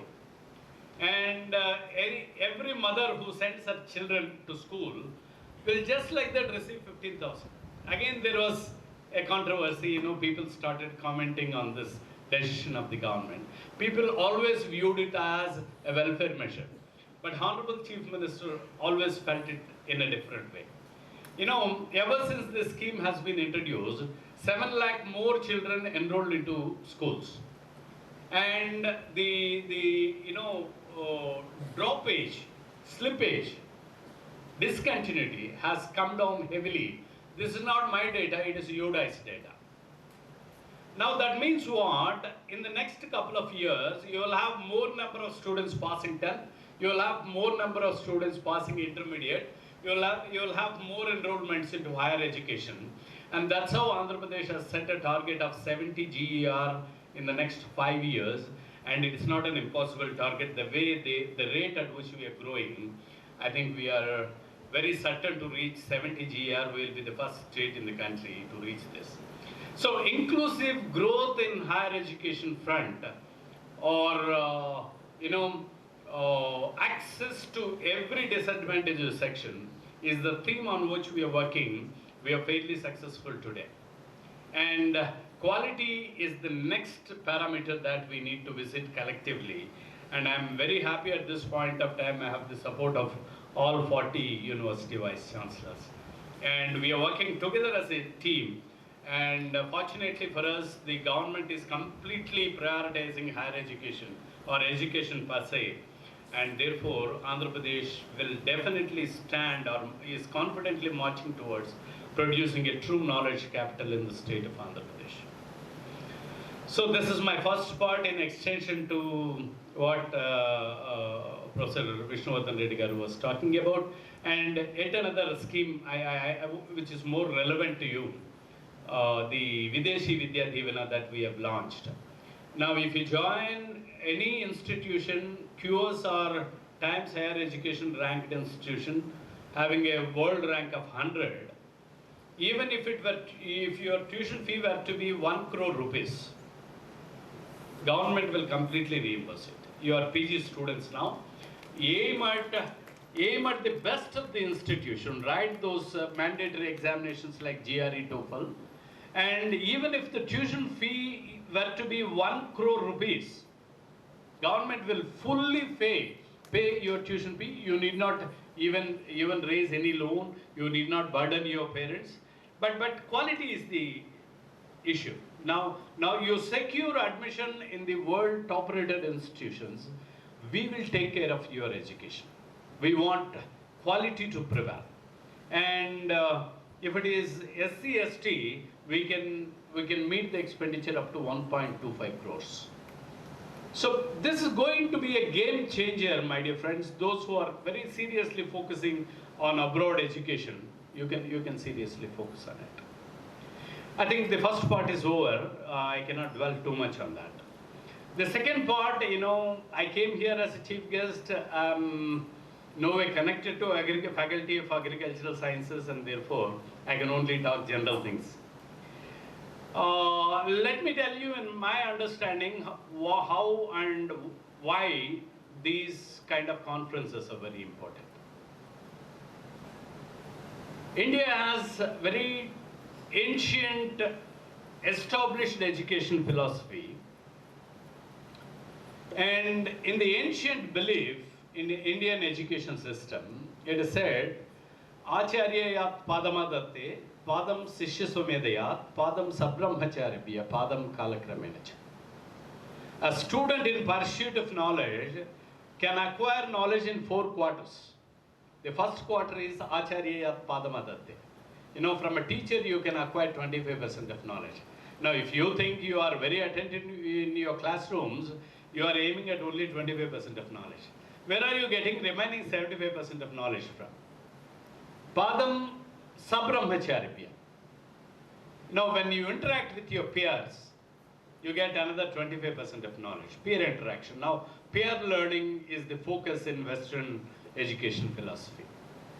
Padam sishya somedayat, you become your own sishya. And burning urge going through you will take you that extra mile, and you acquire another 25% of knowledge. Maybe when someone is sleeping, you open a book and go through it, you open a journal and go through it, you acquire another 25% knowledge. And padam kalakramenacha. With time and observation, you get another 25% of knowledge. Now, these kind of conferences definitely facilitate the peer interaction to the core, a focused peer interaction. So I always advise, as Chairman Higher Education Council, I keep talking to my Vice Chancellors, asking them to organize many such conferences, as many as possible, bring them, all of them under one roof, and subject them to arguments and counter arguments. That's how they expand their horizons. So this is the first benefit, this kind of conferences are going to bring to you. So be prepared for a very good interaction. Keep aside all your inhibitions. Start appreciating the person or individual who's performing better, and try to observe the best practices of an individual. Try to observe the strong areas of an individual. Try to assimilate and try to learn a few things from them. And much before that, it is said, knowledge can be acquired in 4 ways. But I will only mention 3. I will not mention the 4th one, which is no more relevant. Deshatana, Rajasabha, Pandita Mitradacha. Now, one is in, craving for knowledge, he should do all this. 4, but I'm talking about 3. Deshatana, Rajasabha, Pandita Mitradacha. Now, one should extensively tour across the countries, around the countries. That's how, I don't know, Bhatti Vikramarka. His father Chandravarna was a poor Brahmin. He decides to acquire knowledge. He was not satisfied with the scholarly knowledge that he was getting. He goes around the countries to acquire knowledge. and finally he becomes a huge scholar and is blessed with 4 children. 2 of them are Bhatti and Vikramarka. That's the story. So, Deshatana is one way of acquiring knowledge. Rajya Sabha, where scholarly discussions happen. Like today we have seen, Brahmananda Garu and then Arun Kumar Garu, your Honorable Vice Chancellor, Ramana Garu, Registrar Garu, all the talents standing before you and talking about their experiences. What else? Scholarly discussion. Pandita Mitra Dacha. You will invite a few guests and you will definitely know from the scholars. That's how you acquire the knowledge. So these are the 3 areas by which you acquire knowledge, and therefore I'm sure, your VC was talking to me, said there are a few delegates from outside the state as well. Probably you will all be benefited by traveling and then interacting with this. And yet another example, let me quote you, why these conferences are very important. Way back, today of course we are all in Shishyakula, and those days it was Gurukula. Why I call it Shishyakula is because as a student you decide what elective you need to learn and teacher will come and teach you. But those Gurukula days, Guru had a definite knowledge. There is only one Guru. Student in pursuit of knowledge, be it a king's son or be it a poor Kuchela, they were all going to Sandeepa, deep into the forest, serve the Guru. There was a Muni called Shaunaka who was running this Gurukula in thick of a forest, and we don't have, they never had examinations like we had today. So whenever Guru says, just by a word, he says, you are a scholar, you can leave the Gurukula, Shishya used to leave. But this scholar who was with Shaunaka got a doubt whether he has become a real scholar in spite of Guru certifying. Because there is no examination, there is no pass percentage, there is no distinction, there is no certificate. Guru said, you are a scholar, you can go back, but he is not very sure. And then hesitatingly goes to Shaunaka and asks him, Guruji, am I a scholar? Can I go back? Shaunaka tells this. Mannadavu chirakalam, gannadavu pekkulaina grandardambul, vinnadavu vinadaginavi, yunnadavu peddalotta nuttama gostin. Now he says the 4 points. Mannadavu chirakalam, you are here for sufficiently long time. I think all the postgraduates, you are here for 6 years in an educational institution. So you stayed here for considerable time, 6 years. Mannadavu chirakalam, gannadavu pekkulaina grandardambul. You have understood the essence of many textbooks. Vinnadavu vinadaginavi. You heard all those that you need to listen. And Yunnadavu peddalodda nuttama gostin. When elders were discussing, debating, like your teachers were talking in your classroom, you were a witness to all of that, and therefore you are a scholar. And I'm sure 6 long years of journey definitely renders you scholarly. And you are all going to move out of these portals of the institution as scholars. But before that, you need to reposition yourself. Today, people are talking about artificial intelligence, chat GPTs. If you're concentrating only on memorizing something written in the textbook, your chat GPT can do much better than that. Yeah, okay, so you need not be preparing yourself for that. You need to, as a student, in the era of artificial intelligence, you need to experience that participatory learning. You need to go hands-on and then gain it. And of all the people, I pity agricultural science students. Of all the people, I pity agricultural science students. For a simple reason, my computer science graduate goes and says, this is the code, everyone has to believe because, people don't have understanding. Let me quote a very small paragraph from Vishwanath Satyanarayana Veipadagal. On a lighter vein, Vishwanath Satyanarayana describing education system in the novel, famous novel Veipadagal, he says, one who studies agricultural science for 4 years is a graduate. One who spends whole his life, experiencing agricultural skill in the field is an illiterate. One who studies for 4 years in agricultural science is a graduate. It's not my quote. I stand corrected. I withdraw if you don't like it, but it was a mention made by Vishwanath Satyanarayana and it's very important. One who studies for 4 years is a graduate. One who spends the whole life on the agricultural skilling, agriculture, is an illiterate. And now, let me tell you, my own experience. My brother did UG here and PG, MSc from Rajendra Nagar. And, I come from a farming family. My father is a very hard-working farmer. And my brother, all the time, with all his knowledge and enthusiasm, curiosity, comes to the field and says, Nana, this is not the way we should be doing. My father will only say, shut your mouth, I know what to do. Because they believe their own experience. They would never so easily give away for the new suggestion. That's where I pity all of you. When you try to transfer your knowledge in the field, you will have to encounter people who believe they are more knowledgeable than you in that particular science. You need to overcome, you need to convince, you need to explain, and that makes your job that much difficult. And today, I'm very happy, I'm not taking away the credit from the agricultural science as such. At the dawn of independence, we had 33 crore population.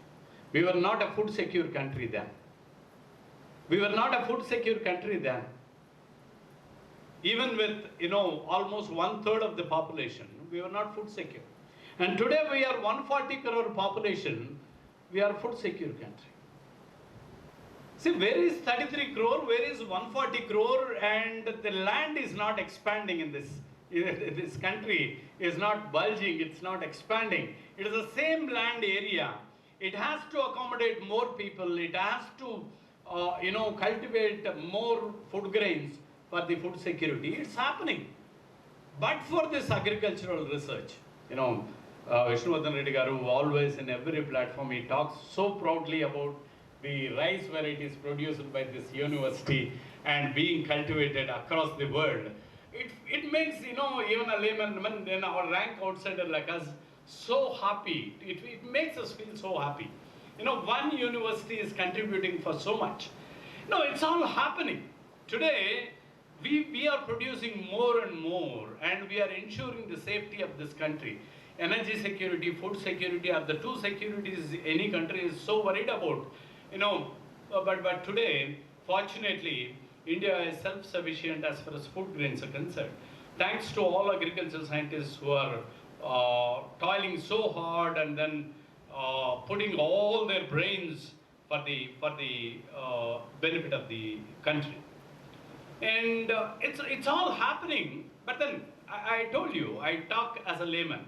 Better I talk as a layman. Day before yesterday, people who are affectionate, they keep sending mangoes to us. A couple of days back, I took 2 mangoes, my wife took 2 mangoes. Suddenly, in the night, we experienced a stomach pain. Now, we were analyzing the food that we have taken. Okay, the next day, we both a little cautiously took 1 mango each. Again, stomach was paining. We don't know the exact reason. Immediately, we attributed to the pesticides that were sprayed on the mangoes. With almost like a layman knowledge, we said the mangoes are not safe to eat. We concluded. I'm a doctorate in mechanical engineering, but I know nothing about about horticulture, right?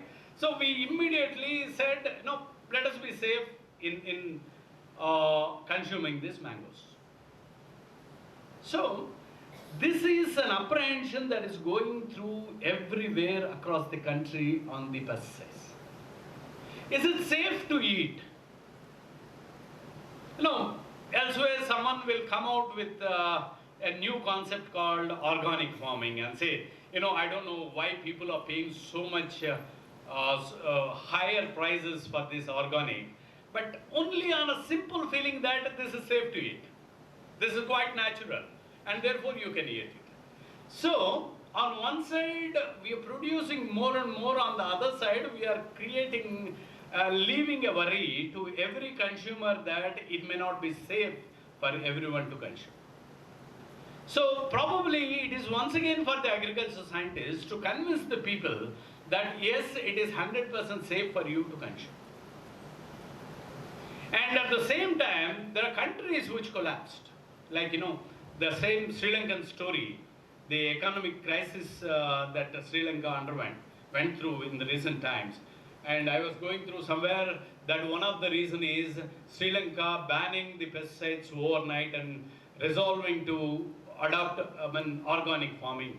And that, affected the produce and country into crisis. Now today you need to strike a balance between the higher output and reduced consumption of pesticides. So probably it is for the agriculture scientists today, never before, today you have such a big challenge today. Maybe we are self-sufficient, but you need to ensure that this produce is safe for the people to consume.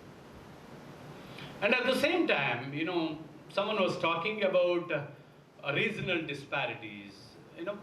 Why talk about regional disparities in agriculture? In Anantapur itself, in Rayalaseema itself, Anantapur receives an average rainfall of 560 mm, lowest 560 mm.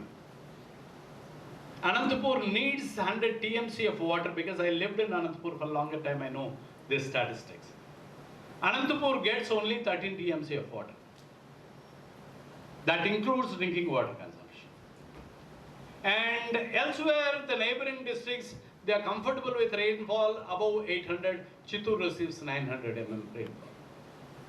See, within the same region, there are disparities. And, in my life, I have seen, as a farmer's son, as I started, gaining knowledge, we were drawing water from 36 feet open well. And, a couple of years back, all my villagers were drawing water from 900 feet. 900 feet they are drawing water. Now, is it anyway viable, basically? How much you spend on this agriculture? What is the cost of produce? What is the productivity? I think these are all some of the things, I'm very happy Anantapur very strictly migrating to horticulture. Today, Anantapur from groundnut to horticulture, it's a smooth transition. Farmers are very happy. They are making considerable money.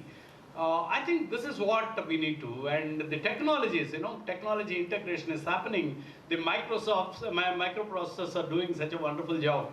It measures the quantity of micronutrients that should go to the root of the plant, and it measures the quantity of water that should be going. I think we are heading for major changes. My dear friends, I think you should be away from textbooks and then understand what's technology, the latest technology that's being implemented elsewhere. And today, someone was talking about the vegetables cultivated on rooftops, maybe in the next 10 years. Not in the fields, but only on rooftops, entire vegetables will be cultivated. I don't know what we are heading for, what is in store for us. But definitely, I understand only one thing. Now, today, agriculture scientist has a better job to do, a serious job to do than in yesteryears years. Definitely we need to be quite open. So, towards the end, VC Garu was talking to me about on motivating the youngsters. I don't have much to talk to you on motivating you, except for recollecting a poem written by Shiva Reddy Garu. Those who are non-Telugu speaking, please excuse me on this. This is a Telugu poem. It is titled Idi Oka Hatya. Hatya is murder. Killing a living being is a murder. Shiva Reddy is such a famous poet. He talks about murder in a different way. Idi Oka Hatya is the title. శక్తినంతా మూటగట్టి వ్యసనం బురదగుంటలో తొక్కేయటం ఇది ఒక హత్య. శక్తినంతా మూటగట్టి వ్యసనం బురదగుంటలో తొక్కేయటం ఇది ఒక హత్య. All your energies you waste it in your dead habits. It's killing. శక్తినంతా మూటగట్టి వ్యసనం బురదగుంటలో తొక్కేయటం ఇది ఒక హత్య. జనం కొలంలో వికసించాల్సిన జీనియస్ తాపేటి తలకాయలా అలవాటు డిప్పలో ముడుచుకోవడం ఇది ఒక హత్య. దేశం నవనాడుల్లో ప్రవహించాల్సిన యోచన రక్తం పిల్ల కాలువల్లో చేపలు మాత్రం పట్టడానికి వినియోగించడం ఇది ఒక హత్య. మట్టిని సైతం నవ్వించాల్సిన స్పందనని ఎరుకు జీవితపు గోడల మూలల్లోకి విసిరేయటం ఇది ఒక హత్య. Now, as an youngster, you should not be indulging in killing so many attributes or qualities of your own self, probably. Maybe those who cannot speak Telugu, ask your people to translate it. I don't have time left. So, Sir Vishnuvardhan Reddy sir and Ramarao sir, thanks for giving such a wonderful opportunity to spend about half an hour time with your friends. And all the very best for this conference. Good luck to all the participants. Thank you.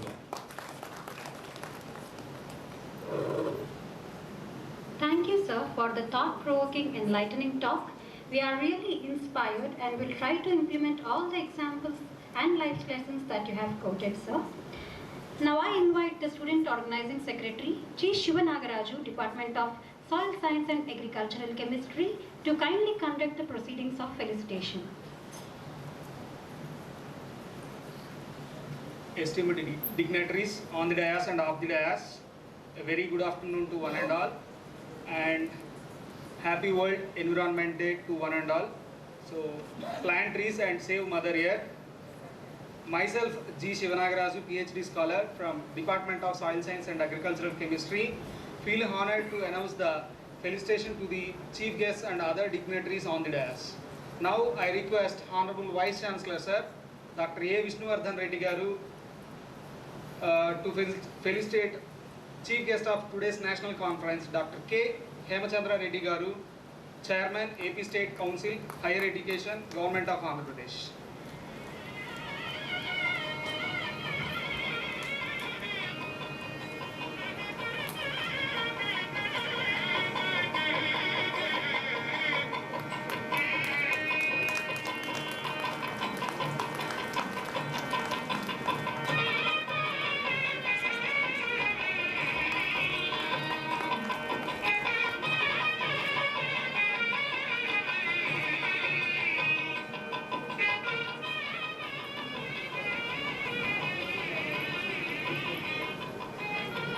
Now I request Honorable Vice Chancellor Sir to felicitate guest of honor Dr. Arvind Kumar Garu, Deputy Director General, Research, ICRISAT, Hyderabad.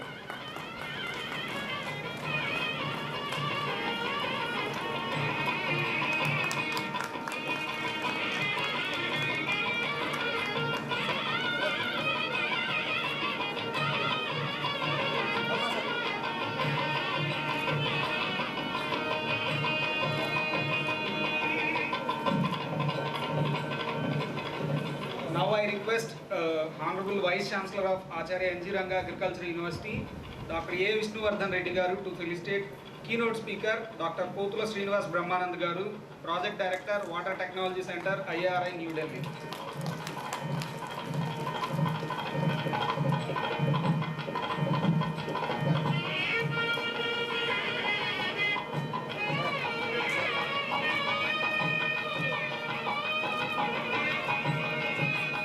Now I request our beloved Associate Dean Sir, Dr. G. Prabhakar Reddy Garu, to felicitate Honorable Vice Chancellor of Acharya N.G. Ranga Agricultural University, Dr. A. Vishnuvardhan Reddy Garu.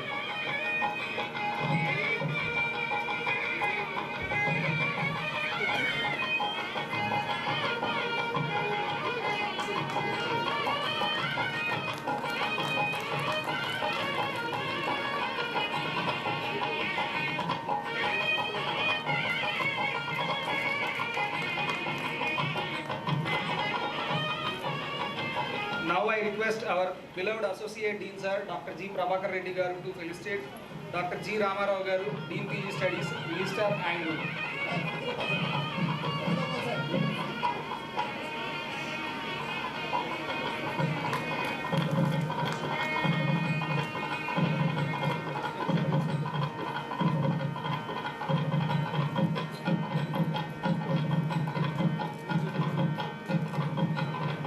Now I request our beloved Associate Dean Sir to felicitate Dr. C. Ramana, Associate Director of Research, RARS Tirupati.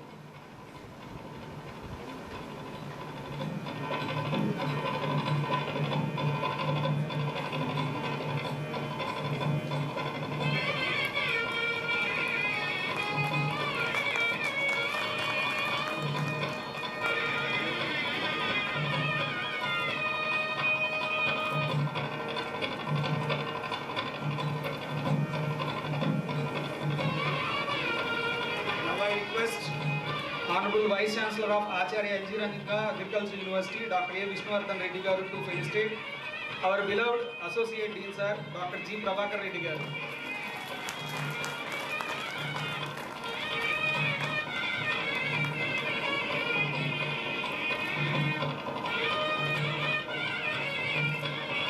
Now I request Honorable Vice Chancellor of Acharya NG Agriculture University, Dr. A. Vishnuvardhan Reddy Garu to felicitate Dr. P. Satyagopal, Dr. P.V. Satyagopal Garu, Organizing Secretary of APGSNC-2023.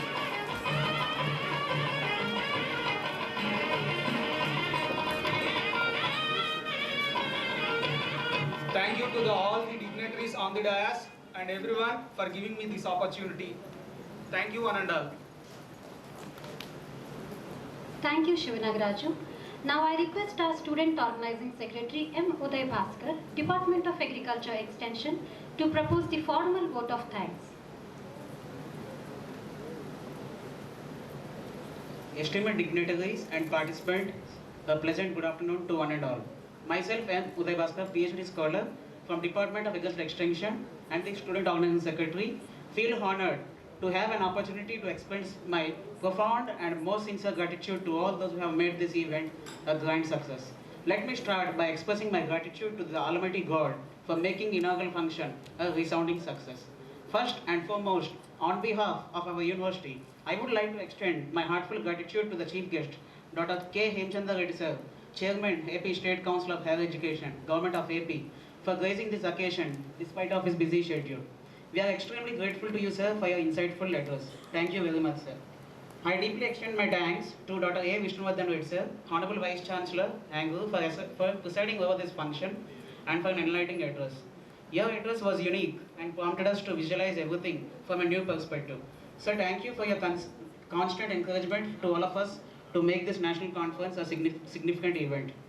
Our heart fills with lots of gratitude and respect for today's keynote speaker, Dr. P. Srinivas Brahmanand sir, Project Director, Water Technology Center, IRA, New Delhi, for not only sparing his valuable time, but also for enlightening and enriching us with his wealth of learning and experience. Thank you, sir. It's a great pleasure for us to have you here, sir. I wish to express my gratitude to the guest of honor, Dr. Arvind Kumar sir, DDG Research, ICRISAT, for attending this inaugural function and delivering an inspiring address to all the participants. I extend my profound thanks and gratitude to Dr. G. Ramarao sir, Dean of PG Studies and Registrar ANGRAU, and also the organizing chairman of this national conference for helping us in smooth conduct of the program. I would also like to express our sincere appreciation to another guest of honor, Dr. C. Ramana sir, ADR RARS Tirupati, for taking the time to be a part of in this inaugural function. We are also thankful for you, sir, for the constant support of RARS Tirupati to each and every event of our college. I express my heartfelt thanks to our beloved Associate Dean, Dr. G. Prabhakar Reddy sir, who always stand by us, guide us, lead us, and motivate us. We thank you, sir, for your constant and continued support for making this event a grand success. I also thank Dr. P.V. Satyagopal sir, Organizing Secretary, Dr. M. Pradeep, Co-Organizing Secretary, Dr. Qayyum Ahmad sir, Mentor, and my student organizing secretaries, Ms. K. Vinila, Mr. G. Shivanagaraju, and M. Deepika, for supporting in all works and making this program a grand success. I take this opportunity to thank all the lead speakers for their kind consent in accepting our invitation for delivering valuable research contribution towards strengthening our respective disciplines. I especially thank Honorable Vice Chancellor of Sri Venkateswara Veterinary University, Associate Dean of College of Veterinary Science for providing the auditorium for successful conduct of this event. An event of this dimension cannot happen overnight. The wheels start months in advance. We have been fortunate enough to have backed by a team of committed faculty and students of SVAG College Tirupati. I would like to take a moment to thank all the committee members who are actively involved in arranging all the facilities for the smooth conduct of this event. Finally, I thank all the supporting staff, print and media, to all the people who worked behind the scene to make this event happen. Last but not the least, I would like to express my gratitude to each and every participant of the National Conference for your active involvement. Thank you for being a part on this prestigious conference, and we hope that the knowledge will be shared, connections will be made, and experience will be gained during this event, which serves as a catalyst for personal and professional growth of each and every student who attended this conference. By chance, anyone to whom we owe our gratitude has not been mentioned, I say a big thank to all of them. Thank you. Thank you, Uday Bhaskar. As a token of respect to the tricolor and nation, let us now rise from our seats for the national anthem.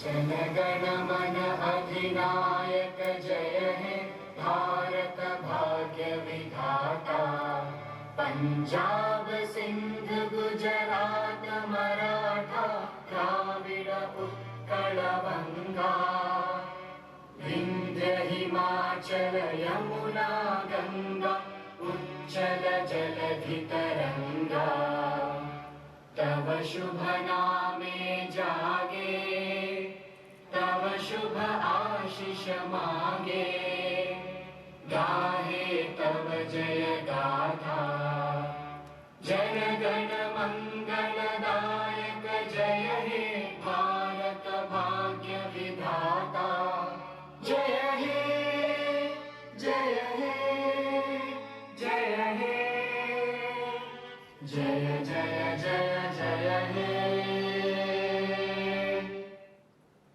Thank you one and all. Now let's break for the high tea and later request to join for lunch at Swarnamukhi Guest House, which will be followed by the respective sessions at 2:30 as per the schedule.